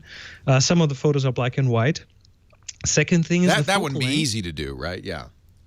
That would be relatively easy because you can play with the colors in post-processing. The focal length, like how much you zoom in, what kind of a lens you use, that is kind of crucial to make this look similar. You might be shooting, the old photo might have been shot with a long telephoto lens. And if you try that same thing with a wide angle, it just won't look the same. So you got to kind of match the lenses. My producer, Jason Cleanthus, did this with pictures of him and his brothers. He took the original, department store picture and recreated it. But, that's hard to recreate a department store photo. I mean, you're not going to have the same focal length and all of that. No, but he at least has the same people. They're all posed the same way. It's pretty funny. Yeah, this is a meme, isn't it? It probably is, yeah. But here's the third and really most important thing, and that's to recreate the light in the picture. So if you look at the Phil Collins comparison between the old and the new photo of the different albums, you will see that they try to really closely match the exact light that was used back then. And that has to do with the color of the light, of course, has to do with the direction of the light. I mean, look at the shadows on his face and where they fall, and that will give you an idea where the light was placed. It also has to do with the size of the light source. Like harsh shadows with really hard edges are typically shot with a smaller light source, and really soft shadows are shot with a bigger light source. So this way you can kind of vary that. And also, if you look at the catch lights in the eyes, the little bright dots in the eyes where the light source gets reflected, that really gives away the size of the light source, and it gives away the shape of the light source. Now, there's one thing they couldn't duplicate. The originals were all taken by a very famous British photographer named Trevor Key, but he passed away in '95. So they had to, this was maybe a little harder than it seems. They had to duplicate his work without really knowing exactly how he did it. Yeah, and I don't think it's even clear who the photographer of these is, but the photographer did a great job, of course. I mean, it's just wonderful also to see the face at different ages, more wrinkles, and but came really, really close. So that is really a kind of a very cool project. A great recreating project, old photos, especially for a family reunion. If you're going to be back with the family, or high school reunion. I see people doing that with their high school yearbook photo. They'll try to duplicate it, and if you can duplicate the focal length, the distance, the lighting, and then with Photoshop you could probably do the rest. That's pretty cool. Get the background to look the same and all. I like it. So colors, lens, light. That's the 3 things. Now we have an assignment, my friends, and Chris is going to be back in a few weeks to look at your submissions. What is the topic for our assignment this week, this month? The current topic is dirt. Dirt. Can be anything. So here's the deal. By the way, somebody in the chat room last week said, dirt is inside, soil is outside. But I think we should make this clear. It could be dirt or soil. Yeah, sure. You mean anything dirt-like? Is dirt really inside and soil? I don't know. Maybe in English there's some weird distinction. I don't know. Anyway, take a picture of dirt, soil, humus, fertilizer, anything along those lines. But of course, we're not saying exactly what you should take a picture of. So it could be the concept of dirty, for instance. It could be anything in that area. And here's what you do. Take a picture. Doesn't matter if you have a fancy camera or your camera phone or a point and shoot. Just take a great image. And once a week, you can upload a new one to our Flickr group. You have to be a member of Flickr. That's free. It's a Yahoo site. You probably already have a Yahoo account. Just go to flickr.com. Join the Tech Guy group. Tag it with dirt so we know to look for it and upload it. And then in a few weeks, Chris will pick 3 of the best. And I'm going to try to get one too. So it'll be 3 of the best and 1 bad one from your host. And Chris can review them. Chris Marquardt, he's at discoverthetopfloor.com. Thank you, Chris. We'll see you next week. Absolutely. Leo Laporte, the Tech Guy. More calls, more spooky calls coming up. Nice, Chris. I love that. This Petapixel, the article is in Petapixel. In fact, let me paste that in the chat room so that James can pick it up. That is awesome. All right. Thank you there, Christoph. All right. Yep. I'll be back next week. All right. Take care. Take care. Bye-bye. Bye. It's so dark in the studio because Lisa's napping. We don't want it to be too bright in here. She's falling asleep. She's actually falling asleep. So I can't talk too loud. Shh. She's sleeping. I woke She's her up. moving. Burke tried to turn the light on? Does he not know that I am in control of what's going on in here? Thought they went out. Burke's cute. You know what? He's very thoughtful. He's always, he probably thought something bad happened. He thought something bad happened. He's like, oh no, what happened to Leo's lights? Yeah. I said, Macrium will work, somebody's saying, and then there's something called synchronicity. Now she's asleep. We don't want to wake her up. Because I looked at her and I said, "Do you want me to turn the lights?" And she didn't. No, she's resting. You don't need to see. I actually look much better in the dark. I look younger. I look dreamy. I'm very dreamy. Mood lighting. Hi. I'm only 28. I just prematurely gray. God, I aged like 30 years. With the lights? With the lights. You can see me now. Yeah, we're not looking for a disk imaging program, however. We are looking for a synchronization program. Well, we'll put all your suggestions in the show notes, and perhaps one of them will stick. Oh, apparently I answered this question. Is there a Windows version of Super Duper? I like, by the way, the choice of the image that goes with this answer. What am I sleeping? Those are all imagers, unfortunately. The one thing missing from that answer is the real time. Leo Laporte, the tech guy. Man, did we get some answers. All you have to do is challenge the chat room and say, well, I guess you guys just don't know the answer. And man, we got some answers. So a long list of backup solutions for our previous caller that will help him do what we're really looking for is kind of continuous bootable external drive backup so that it's always running, and at any time, if the internal hard drive on the laptop died, you could just reboot to the external drive and you'd be back up and running. And there are other solutions out there. We had answered a similar question in the past in episode 1178, which was ironically 100 episodes ago, but not the same question. That was how to make a drive image backup, a bootable drive image. But this is with the addition of I want to do it continuously. So, but apparently we have some like I think it's called synchronicity and on and on. So there are some choices, and we'll put them at the website, techguylabs.com. That's not, by the way, a cheesy attempt to get you to sign up for anything or pay me any money. The website's free and open, and there's no sign up involved. It's just an easy place to put those answers so you don't have to write them down while you're listening to the show. Stan is in Colton, California, our next caller. Hi, Stan. Hey, Leo. Welcome. Thank you. Listen, I had a question for you. This morning when I got up, my wife had to do some work on the computer in the office. And when I turned on the computer, it said, "Welcome to Windows 10. Thank you so much, Microsoft. Really? Now, you did get a choice. You could say, I don't want this, but it's already installed. Yeah, it's already there. So if you say, I don't want it, it has to uninstall it, and you cross your fingers that it will uninstall properly to get you back to Windows 7 or 8, whatever you used it previously. So it's not a great solution, is it? No, it isn't. But my problem is, when my wife went on there this morning to print out some certificates for her church, all of her documents in Windows and Word were gone. Oh, man. Now, I do have a My Book hard drive hooked up to it. Good. I was wondering if I can get it off of there. Yeah, well, if it's been backing up, yeah. If you've been running the software, yeah. Yeah, it has been backing up. Oh, thank goodness. Boy, that's terrible. Now, normally, the Windows 10 upgrade doesn't delete any data. In fact, Microsoft even has a message, which some have mocked, and now we understand why, that says, in this process, all your files are exactly where you left them. Yeah, that's it on the screen. Apparently, that's a lie in this case.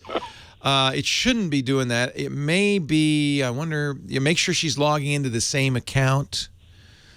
Boy, that's not good. By the way, I have screamed and yelled till I'm blue in the face at Microsoft for doing this. This is wrong. Now you see why it's wrong. Not only is your wife presented with this, fait accompli, it's done. And she doesn't want it, but she seems to have lost some data as well. Thank goodness you have a good backup. Yeah. That's very infuriating. So I don't know what to say except that Microsoft's very wrong in doing this. Very wrong. This is inappropriate behavior, so much so that I've frankly taken 2 of my Windows machines and installed Linux on them and abandoned Windows to the extent that I can. I still have one Windows machine because I need to be able to talk about it. But this is infuriating, unacceptable behavior. Yeah. Now, other than going to the backup hard drive, there's really no other way I can retrieve those files. I'm glad you have the backup. There might be. I don't know what happened. That's not supposed to happen. If it gives you this, welcome to Windows 10, and then you have to agree to the license. If you say no, it will attempt to restore your computer to its original condition. So did she already agree to the license? Yeah, she accepted everything. She accepted, yeah. So that's done. If you go to, if you hit the Windows key and type recovery, you'll go to the recovery control panel, and in there for 30 days, there should be a button that says go back to your previous operating system. Okay. Supposedly, doesn't always work, in this upgrade, and it's a free upgrade, they didn't charge anything for it, and Windows 10 is arguably better than Windows 7 or 8, but nevertheless, it shouldn't do this without your permission. Supposedly, it has preserved everything, and you can roll it back. So here's what I would suggest. Before you do anything, Stan, make sure that check your backup. And if it's on the backup, make a backup of it. Copy it to a USB key. You don't want to lose those documents. Right. She's already missed church today, probably. I mean, it's too late for today. But for future, make a backup on a USB key or an external drive somewhere else so that you don't lose any documents. And then, if you want, you can roll back. It's just that it doesn't always work. I've had it fail on me, this rollback. And if it fails, the whole thing may be shot. And then you have to, then it's got a mess. Yeah, really. I think Microsoft, there's a class action lawsuit here. This is not acceptable behavior. For any company to force you to such a huge change to your computer. That's your computer, not theirs. Exactly. You bought that computer. Did they buy it? No. You bought it. That's your your personal property. They reached their long hand out over the internet and messed with it. And I think that's totally unacceptable behavior. Yeah, the thing is, I have 2 other computers that have already been authorized to download Windows 10, but they didn't automatically download those. Okay, if you don't want Windows 10, and again, nothing wrong with Windows 10. This is not like, they screwed everything up. It's just you shouldn't have to do it unless you say so. There is a program from my friend Steve Gibson called Never 10. He does not ever want to go to Windows 10. He hates it. So he wrote a little program. It's a tiny little download.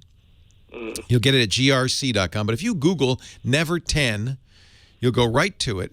You download it and run it, and it does what Microsoft tells you to do if you don't want this, and it involves modifying the registry, something a normal user should never have to do. But Steve's written a little program that does it for you. You can then delete the program, and you won't see the pop-up, you won't get offered Windows 10, and you won't get overnight upgraded to Windows 10. It just gets rid of that whole thing. So if you don't want Windows 10 on one of those machines, get Never 10. Okay. Okay? Okay. I am so sorry, Stan. It just infuriates me. This is This is totally unacceptable.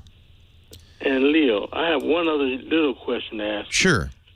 Now, the documents that my wife lost, she has it on a disk. Oh, good. She put the disk in her computer, and she closed the tray, and the disk fell down into the CD. Oh, no. Yeah. Oh, your wife's thinking, what did I do wrong? Why today? I think your wife should go back to bed right now. Now, if I try to finagle it out by picking up the computer, because it's an all-in-one, and try to finagle it by shaking it, trying to get you risk scratching it. So risk scratching it, but I was worried about the hard drive. Will it? Well, I wouldn't turn it on. You're right. Well, there's no other moving parts, but I still wouldn't turn it on. Look on the back. There's probably screws that you could remove the back of, and that would be the best way to get it out. Okay, great. I am so sorry, Stan. That stinks. And I want to send a copy of this call to Microsoft and say, how dare you? How dare you do this? You see, these are real people, nice people, who you've damaged by your inconsiderate, greedy, let's face it, greedy behavior. They're not making money off you directly, but they want you to go to Windows 10 for business reasons. It's about their business, not about you. And I don't think companies that don't put customers first should last. I think we should just all abandon them. Yeah, really. Isn't that shameful? It is. I'm sorry, Stan. Please tell your wife I'm sorry too, and it just shouldn't happen. Oh, no problem, Leo. Okay. Thanks, Stan. She's lucky to have you. You. It sounds like you've been, taking care of her, making sure she's got backups, and yeah. Mm-hmm. All right, Stan. Take care. Gosh darn it. What are we going to do? This is like the Google thing where they just we don't want to do that business anymore. We're just going to turn off that lifetime guaranteed device, home automation device, the Revolve. We're just going to turn it off.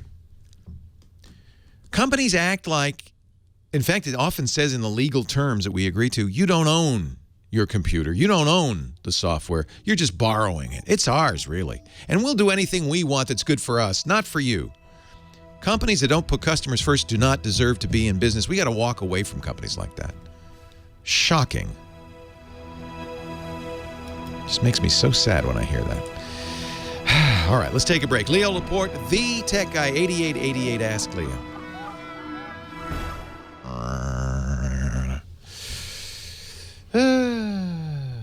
And it hurts me because these are nice people. She just wanted the printouts for church.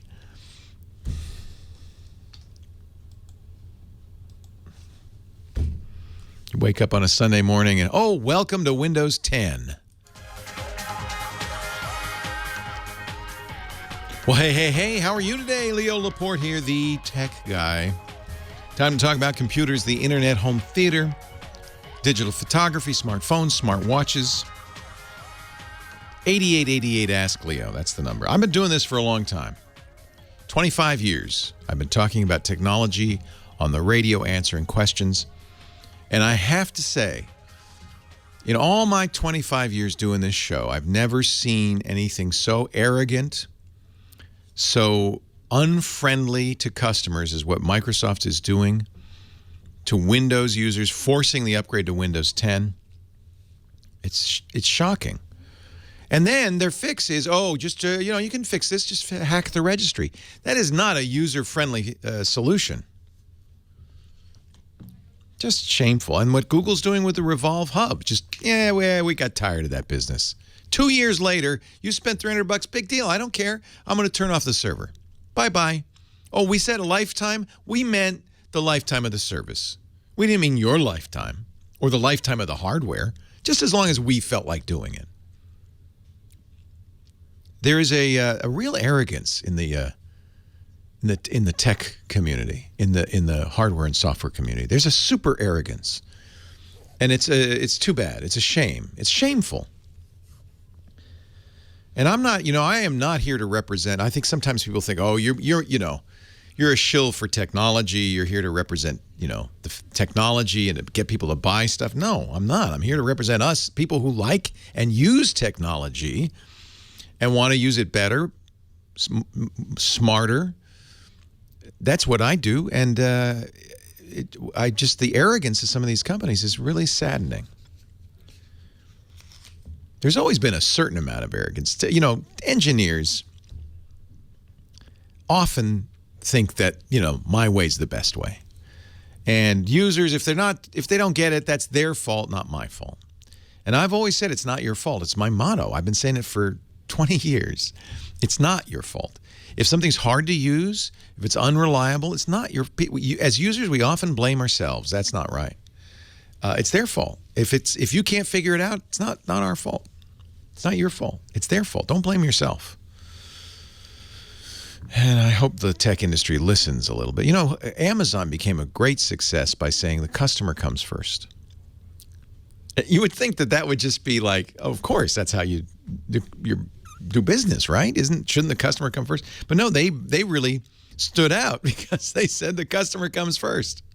They were customer-centric. There were books written about them, how they put the customer... Amazing, they put the customer first. Let's try a little more of that. Andrea from Rancho Santa Margarita, California. Leo Laporte, the tech guy. Hi, Andrea. I pushed this button. I pushed that button. I don't know if it's me. Technology. You can't live with it. Are you there, Andrea? I think she got scared because I seemed... Oh, I'm here. Oh, sorry. I didn't mean to... Oh, thank goodness. Hi, Andrea. Hi. I see. I was blaming myself. I thought, that's my fault. No, it was my fault. Nobody's fault. You know what? They make this stuff too hard to use. Even the phones. What can I do for you, Andrea? I need to spend some money. I want to replace my iMac with either a new iMac or a Mac Mini, but I don't really know the differences. Yeah. So the Mac Mini is probably not a good choice for you because it doesn't include keyboard, mouse, and monitor. Well, I have a mouse and keyboard. Don't really care about that. But you'd have to buy a monitor. Yeah. I have an old one I use. I'm more concerned with functionality and speed. Well, get the iMac. So first of all, the new 5K iMacs have the best screens ever. They're gorgeous. Okay. And the iMacs are generally faster. They're not really comparable to the Mac Mini. The Mac Mini is an interesting computer. I think Apple makes it and sells it still for a couple of reasons. It's the lowest cost Macintosh. You can get into a Mac Mini for about $700. But as I said, it doesn't include a monitor, keyboard, or mouse. And it tends to be used for servers because it's compact, or home theater. I know people who actually glue them or Velcro them to the back of monitors and just use them that way and make it kind of a poor man's iMac. I would get the iMac, and I think you'd be a little disappointed by the Mac Mini speed because performance is sacrificed. Oh, okay. Yeah. I mean, the compactness is nice, but when you add all the wires and the keyboard and the mouse and the monitor, it's not so very compact after all. Yeah. Why were you thinking? Would you want to save money? That's partly, but I have an extra monitor at home. I've got a keyboard and a mouse. But my iMac right now is just so darn slow. How old is your iMac? 2006. 10 years old. That's 140 years old in computer years. I know. 10 years in computer years is 140 years in human years. I made up that number, because dog years is seven human years to each dog year. I figure computers is about 14, about twice that. So they get old fast. It's not, and it's slow because, hey, 10 years ago, everything was a little slower. You will be amazed. Well, frankly, the Mac Mini would be amazingly fast to you, but the iMac's even faster still. And you know what? You want to keep this one for another 10 years, don't you? Oh, absolutely. Yeah. So that one way to kind of do that is to not get, to get something that's fairly fast. You don't have to get the top of the line iMac. In fact, they make non-5K screens. They make 21-inch screens and so forth. But I would, it's really it's your pocketbook, what your pocketbook can afford. But my main computer now is an iMac, 5K iMac, and it's the nicest thing ever. Well, what's the difference between the screens? Because I've got this 2006, which was kind of a matte screen? Yeah, no. It's night and day. Right. It's night and day. First of all, the number of dots the resolution is significantly higher. Color accuracy is higher. Now, your matte screen is nice for one reason. Apple stopped making matte screens. Now their screens are highly reflective. They're getting better, but they're a little glary. The matte screen was not glary, but the problem with matte is in order to do that, you have to make it, kind of duller. So what you'll immediately see, especially if you can position it so that light from windows is not reflecting on it, is that the colors are richer, the blacks are blacker. It really looks lots better. It's funny because I like the matte. Yeah, a lot of people do, and a lot of people wish Apple would continue to make matte screens. What they're doing, and they're certainly doing with the iPad, the new iPad has a non-matte, a reflective screen, but they've done something to it so it doesn't reflect as badly. And I think the new iMacs may be doing it. But it's still, you'd want to put it in a room where there weren't lights behind you. Okay. You know what I mean? If you had windows behind you, that would really make it hard to use the screen. If the windows are behind the Mac, fine. Do you have a position somewhere that you could put it? Yeah, windows to the side. It's no big deal. Yeah. Windows to the side's not so bad, no. It's just the ones behind you that you don't want. Okay. The only reason to get a Mac Mini is because you want to save money. Okay. And it's not going to save you that much money. By the time you're all in on this, a comparably equipped Mac Mini is not going to be that much less expensive than an iMac. The iMac start at $1,299. The Mac Mini you want is probably $1,000 at least. Well, yeah, because what's the difference between flash drive, fusion drive, turbo? Flash drives are the fastest, but the most expensive. Fusion drives combine spinning drives with solid state disks to give you kind of a compromise, better performance for some stuff and less so for other stuff. Fusion's fine if you need a lot of capacity. It saves you money. Okay. It's really the processor speed. You know it's going to be so much faster than your old computer that it's just going to be night and day. Go to an Apple store and play with both and see how you feel. Leo Laporte, the tech guy. Let's look at the prices here. I'm really kind of surprised that Apple continues to sell the Mini. They don't seem to update it much. See, I think that's already more than an iMac. Not price-wise, but just more, because you have to buy a monitor. And you don't want to use an old monitor with this. Graphics performance is pretty weak because they're using the Intel graphics. You don't get a distinct graphics card. Let's look. Let's compare. See, so you can actually... Yeah, see, the 5Ks are expensive. 4Ks, though. Let's see. iMac 21-inch with 4K. That'd be good. Let's compare that with a Mac Mini. And let's just throw in the nice. Oh, we can't. You can only do 2 at a time. Don't get a Mac Pro. Whatever you do. Biggest mistake I ever made. Waste of money. Okay, I said compare. Oh, thank you. All right, let's compare. Highly energy efficient. Yeah, you can get an i7 in there. In the Mini. But it's dual core. Wow, they sure do give you a lot of choices. Terabyte hard drive, 256 gig, 512 gig, or 1 terabyte flash, or a Fusion drive. Yeah, the Mini's not so bad. So let's configure a Mini. Let's configure the Mini here. Let's get an SSD. Wait a minute. Well, let's get a good fast processor. Okay, that starts at 1,000. That's fine. 2.8 gigahertz i5. That's fine. More memory though. 16 gigs, right? Let's get for only $800 more, I can get a terabyte SSD. That's kind of expensive, but I think it's kind of what you want. Apple HD, you don't need that. You can buy it with a mouse. I wouldn't get an Apple mouse. Go out and get a $5 Microsoft mouse. You can't get a keyboard. So let's not get the magic keyboard. Get the less than magic keyboard. All right. So now, $2,048. Okay. Okay. Whoops. And that's without a screen.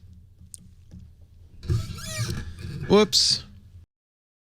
Meanwhile, back at the iMac, let's get the 21-inch 4K. Okay, that's good. Much faster processor. Like it. Let's still get 16 gigs of RAM. All right. Comes with a slow drive, though. You want a better drive. How about a terabyte Fusion drive? That would be better. Comes with a Magic Mouse and keyboard. So, $17.99. That's why you don't get a Mini. Right there. Leo Laporte, the tech guy. I think the Mac Mini is really a specialty product, just like the Mac Pro. I don't recommend the Mac Pro, whatever you do. That thing, what a bad idea that was. And I bought it. $3,000. Starts at $3,000. What was I thinking? And it was never reliable, way overpriced, not upgradable.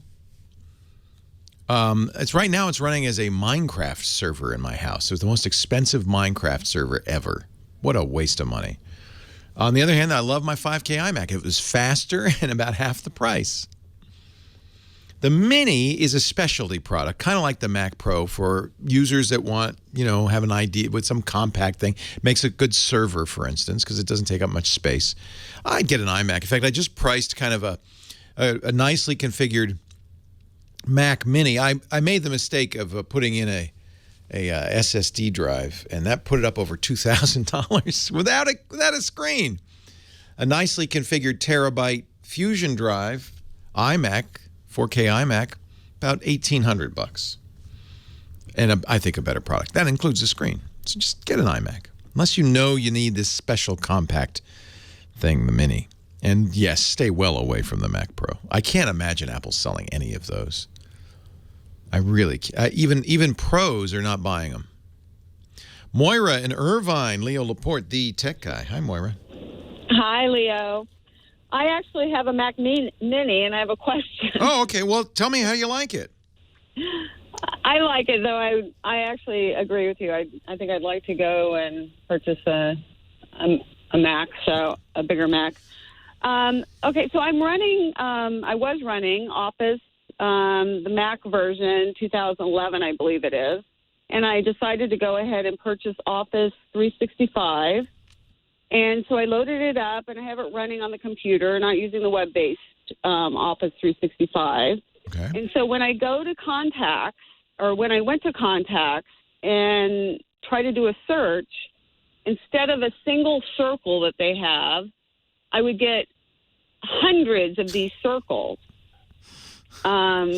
And I could not search. Like, one contact would come up, and then there would be nothing else but the single contact. I couldn't get into any of my contacts. So I called Microsoft, and initially they said, oh, this is just an indexing issue. So we spent hours indexing.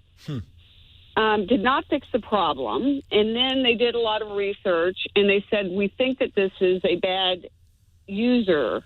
Your user is there's some problems with your user. Of course, it's your fault, isn't it? Yeah, not our fault. Exactly. Yeah. So I created a new user. Oh, and oh no. Oh, no. No, I left my other one there. Actually, this is a good diagnostic in general for Macintosh. Just create a new profile and see if it happens in both user accounts. Okay, all right. Okay, so I did that, and it worked. Voila. Yeah. So there's something going on in your profile. So then they said, call Apple to finish it off, to do the next step. So I call Apple, and Apple says the best thing to do is to reinstall everything. Make a time machine backup, and then reinstall everything. I'm extremely nervous about doing that because I think that I'm just going to be reestablishing the same problem that I had before. Yeah, I wish they could figure out what's going on. It's unique. So a great diagnostic. And a really helpful tip for Macintosh users, whenever I set up a new Macintosh, I create another account that I don't use. I call it Ghost in the machine, because if I'm having a problem, I can always log out of my account and log into that account and see if it's something that changed in my account, but because you want to localize it. And so that's what they had you do. And sure enough, whatever's going on is happening in your account, but not on the machine as a whole. So it could be an index. Those indexes are local to your account. It could be software that you've added or installed, or software that you're running that's incompatible. And Apple's response is exactly the response you're going to get from any computer company, because they don't want to deal with your unique situation. That could take a long time for them to figure out what it is that is on your system, on your login, that's weird. So what they just say is, well, if you reinstall everything, then at least we'll know, what you'll be in a known state, and we can diagnose it from there. But that is a kind of, for them, easier, for you harder, isn't it? Correct. You'd really like to know, well, what is it? Is there one little thing I can change? One little thing that happened. Unfortunately, I'm kind of in the same boat as that Apple tech guy. Without actually sitting down at your computer, I can't tell you what's going on. That is a time-consuming process, because you got to kind of, it also takes quite a bit of intuition and knowledge. You're going to have to know where to look. And I'm afraid I don't use Outlook.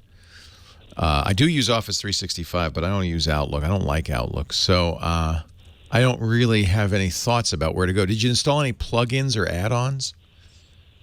With the Outlook? Yeah. Not that I'm aware of. No, I was, I put in a whole fresh new copy, and because I had the older version, they let me migrate the data. Right. That has some concerns. I wonder if it had to do with the Well, it might actually. Yeah, it might have. So it didn't do this before on 2011, but it's doing it now on 2015.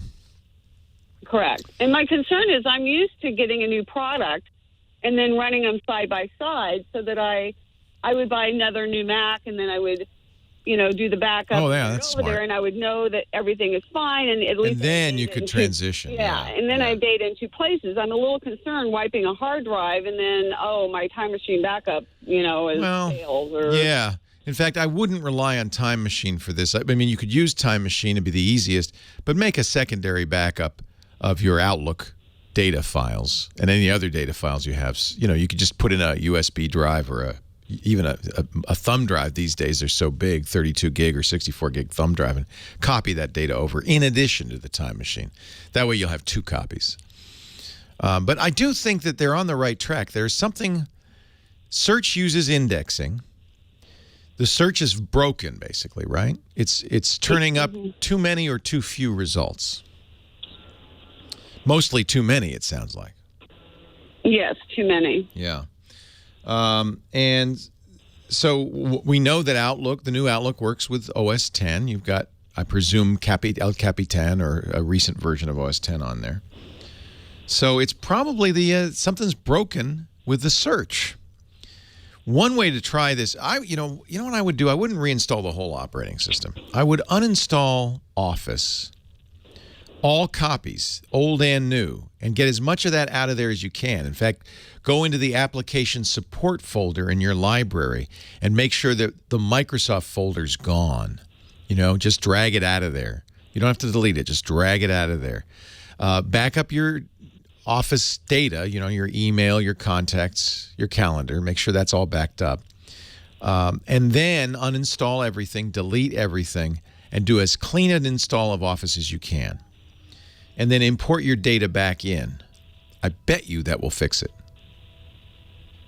And that way you don't have to reinstall the whole operating system. But you're right to worry. This is precious stuff. So one backup's not enough. In fact, the backup, if there's only one copy of anything, it's not a backup. That's your data. So have two copies at least. Leo Laporte, the tech guy. Leo Laporte, the tech guy. I'm ready. Are you ready? So chat room has helped out a little bit with our last caller, suggesting some ways to maybe fix this problem. Turns out, and I did not know this, because I don't use Outlook. I hate Outlook. I hate it. I use Office, but I don't use Outlook for my mail or contacts or calendar. I like BusyCal. I like Busy Contacts for my contacts and calendar, and I use Apple Mail. Actually, I use a kind of a old-fashioned mail program called MailMate for my mail. And I prefer those to this bundled all-in-one thing. But I know a lot of people in business need to use Outlook, so I'm not going to hold it against you.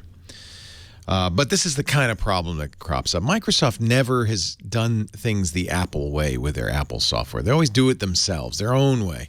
In this one case, they are, in fact, using an Apple facility for their searching. They use Spotlight, which is the built-in Apple indexer. It's probably a good idea. It's faster. It's native. It just works. So the chat room, our thinking here, we had a confab, is that Spotlight, the Spotlight index is corrupt, and that's the index you want to rebuild. So I'll put a link in the show notes, techguylabs.com, to 2 ways to do it. One, using drag and drop, but one I'd prefer to see you use, although it requires use of the command line, is a program called MDUtil. That this is an Apple-provided utility that rebuilds the index. And you can rebuild the index using that command. We're going to put an article in here that explains what to do step by step. And using that command and rebuilding the Spotlight index, I would bet you would fix this. The reason you log into a different account on a Macintosh and it goes away is that index is tied to your account. So you go to a new account and it doesn't have that problem. That tells me that's what's going on. Greg's on the line from Conifer, Colorado. We're back in the hills. Hey, Leo, how you doing? I'm great, Greg. How you doing? Fine. Hey, listen, Leo. I have it's either Direct Connect or Drobo file transporter unit in Conifer, Colorado. And yeah, they sold it. I was really bummed. They sold it to some other company. Yeah. I hope they keep it going because I love file transporter.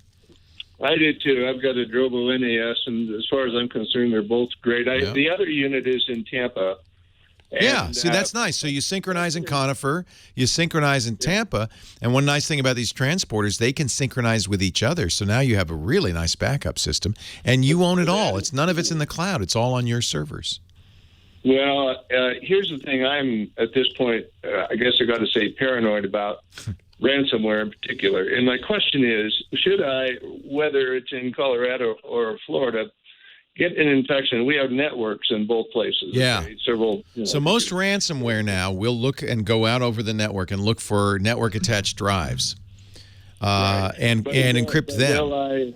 Will it be able to hop? What I have in both locations is a backup software that will back up certain folders, not all of them, but certain folders and documents to the transporter. And then, of course, it's backed up between the two locations. So no, the software itself, the ransomware, will not get to Florida, or vice versa. It can't go over. But here's potential problem: if you're backing up encrypted files, those will. So the infection won't.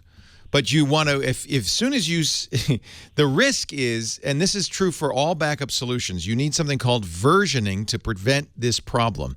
If you have one and only one backup copy and your backup program backs up your data encrypted, you're done. It means it's encrypted on the backup as well as locally. What I do is two things. I have, on the network in Florida, I have several NASs that are on timers. So they turn on for a certain period of time. The backup program backs up to them, and then they turn off. So if and it's about once a week. So, if you're fine. Becomes infected. You're fine. There's that. And then I also have Carbonite, which and that's the solution. Carbonite, in fact, has a white paper. If you go to their Carbonite site and you go to their research section, there's a white paper, and this is what it says, is versioning is the key. Because if you get your encrypted file backed up, that's okay, because you can go back to the previous version, which is not encrypted. They told me when I talked to them over the phone, they said they maintain 12 versions. Yeah, on Windows only. Alas, they don't do this on Macintosh, but fortunately there's no ransomware issue on Macintosh at this point. But for Windows, that's beautiful. That means you can go back one, even two versions, even three if you had to, and there's going to be an unencrypted version of it. So long as if and when ransomware were to infect the computer, its presence would announce itself fairly. And if you're using the computer, it would. You would know pretty quickly. But you're right. If you got ransomware in Florida and you're here and you never use that computer, thing is, that's unlikely because the way you get ransomware is something you did. You downloaded something or you clicked a link in an email. It would activate pretty quickly. Remember, the ransomware creators, the bad guys want you to know. They're going to pop up a thing as soon as it's encrypted. They'll encrypt with ahead of time. Reading about SamSam and some of the commercial server versions of ransomware, though, I gather that it sort of hangs out for a while. Yeah, that's something. Misconstruing what? Yeah, but it doesn't hang out. The thing is, it's the minute it's encrypted, you're going to not be able to open your files. You'll know. Yeah. The hangout is usually it sits there and doesn't encrypt for a while, and then it encrypts. As soon as it's encrypted, it wants to let you know because it's going to start a timer, and it wants you to start. You want to send them money.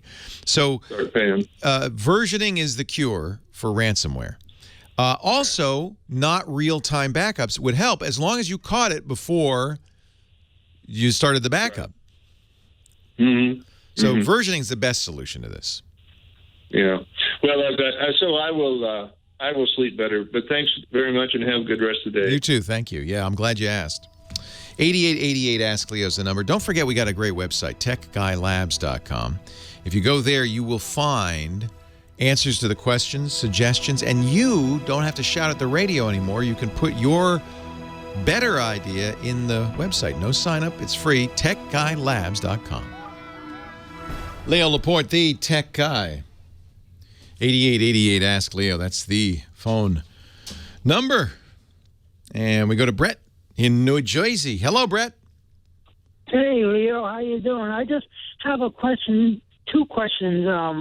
First question is, where can I get a generic internal SSD hard drive, 1 terabyte, but just something generic? It doesn't have to be a brand name. As long as unfortunately, there aren't. I don't think anybody does generics. Is it for a Mac or a PC?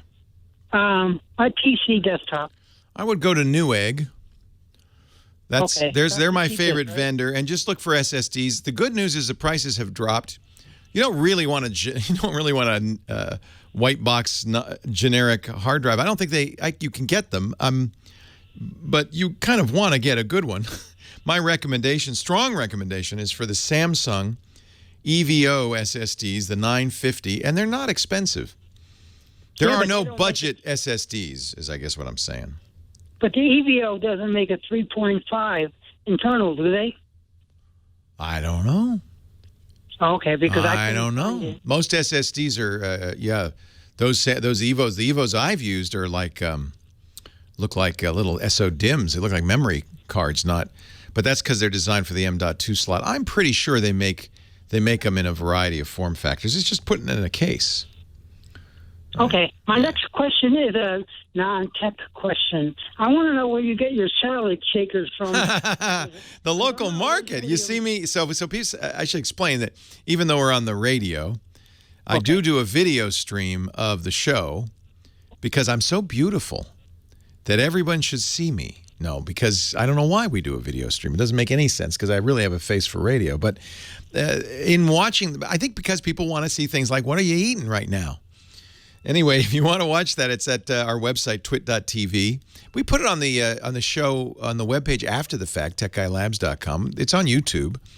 So, and you probably noticed that we do the show during lunch hour in California. It's 11 to 2 in California. So I usually try to maintain my strength. You know, this can be quite draining. So across the street, we have a little Petaluma market, and they make these. But I tell you what, I make my own. So here's what I would recommend. Go to Pinterest, or as my friend Paul Thurrott calls it, pinterest.com, and look up mason jar salads, and you'll see many, many posts, because that's really what I ended up doing, is making them myself. And the trick... Does Amazon have that? I bought the mason jars on Amazon, but you need the recipe. Here, I'll tell you the recipe in a nutshell. It's anything you want to put in it, but you're going to put the dressing in first. That's going on the bottom. So whatever comes after that should be stuff that can sit in the dressing. Tomatoes, onions, beans, anything that you like in a salad that can sit in the dressing. And then that's going to insulate the next layer up, which will be lettuce, vegetables of some kind, right? You don't want them sitting in the dressing. Now, then I make 6 of them at a time. You put them in the fridge. I got 6 in there right now. They're beautiful. They sit there, and then you just bring them to work, shake them up, and you got a delicious salad. They don't cost much, right?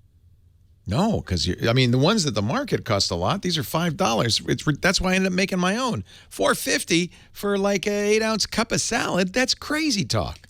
So no, if you make them yourself, all right, little horn tootin', lost 25 pounds eating these mason jar salads. Thank you, Dr. Furman. I'll tell you what. Jay is in Providence, North Carolina, our next, in fact, I think last caller of the day. Hi, Jay.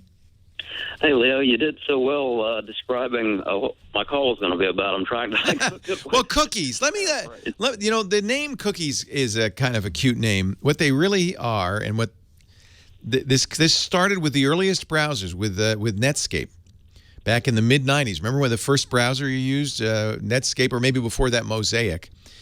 The people who designed the browser said, oh, this is great. So a browser lets you go to content on the web, look at it, maybe return to it another day. What we need is, when you play a video game, you save your game so you can go back to it. So what we need is a way to save information about our last visit so that when we go back, we can go to the same page. Maybe if you logged in, it'll remember it's you and you won't have to log in again. Things like that. So you want to, we call that in the tech business state information about the state of the browser when you left that website. You save that. In fact, the real name for cookies is persistent. That means it lasts. Client side, that means it's on your browser. You're the client. Website's the server. Persistent client side state information. PCSSI. That's a cookie. Cookies make it a little bit more playful, but that's the idea. It's like saving a game in a video game. Now, cookies had a bad rap because, unfortunately, along with all the stuff that's useful that it saves, sometimes a website will save a unique identifier that knows it's you, and sometimes they'll share that identifier. Worse, sometimes you go to a site with banner ads. That banner ad is actually a separate site that is embedded on the first site. It's what we call a third-party site. They can also save a cookie, and then they can use that cookie to identify you as you go to other sites and say, oh, look, Jay was just on the Starbucks site, but now he's on the Pete's Coffee site, and then he's on the Tim Hortons site, and the guy likes coffee. Maybe they'll start serving you ads about coffee, or maybe if you ever go to the Maxwell House site to say, hey, stop buying that Starbucks coffee, start buying our coffee. And people worry about that. That's privacy, a concern for privacy, that the sites kind of know where you've been. And the only reason that happens, normally cookie cannot be shared with another party. So if you go to the Starbucks site, only Starbucks can read the cookies from that site. The problem is these ad banners have their own cookies. So they can follow you as long as the same company has ad banners on the sites. And so that scares people. In general, here's what I recommend. In every browser, there's a setting to turn off third-party cookies. You want to save the first-party cookies. You want Starbucks to know what your favorite drink is. You just don't want others to know it. Third-party cookies are the privacy hazard. So all browsers will let you disable those, and it's probably a good idea to do that.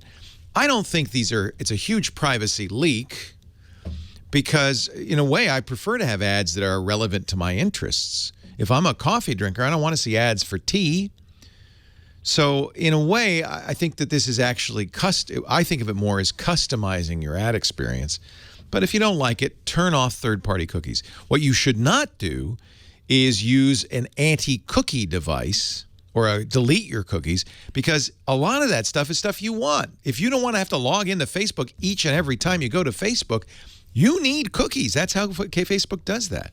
And they're safe in the sense that first-party cookies belong to the site that created them. No one else can see them. So the privacy is protected there. So there was, for a while, people were very nervous about cookies. In fact, some antiviruses will warn you about tracking cookies. Not something to worry about. If you are concerned about privacy, disable third-party cookies. That's sufficient, in my opinion. Hey, thanks to Nathan Staten, our musical director. It was a good question. Thank you, Jay, for calling in. Thanks to Kim Schaffer, our phone monitor. She's in charge. Thanks to all of you for being here. Couldn't do the show without you. I hope you have a great Geek Week, and I hope you'll come right back here. Remember, Tech Guy Labs all week long. TechGuyLabs.com. I'm Leo Laporte, the Tech Guy. Well, that's it for the Tech Guy Show for today. Thank you so much for being here. And don't forget, it's just the tip of the iceberg. We do nearly 30 shows on the Netcast network. It's called TWIT, T-W-I-T. It stands for This Week in Tech, and you'll find it at twit.tv, including the podcasts. For this show, we talk about Windows on Windows Weekly, Macintosh on Mac Break Weekly, iPads, iPhones, Apple Watches on iOS Today, security on Security Now. I mean, I can go on and on and on. You even get your daily dose of tech news with Tech News Today. And, of course, the big show every Sunday afternoon, This Week in Tech. You'll find it all at twit.tv. And I'll be back next week with another great Tech Guys show. Thanks for joining me. I'll see you next time.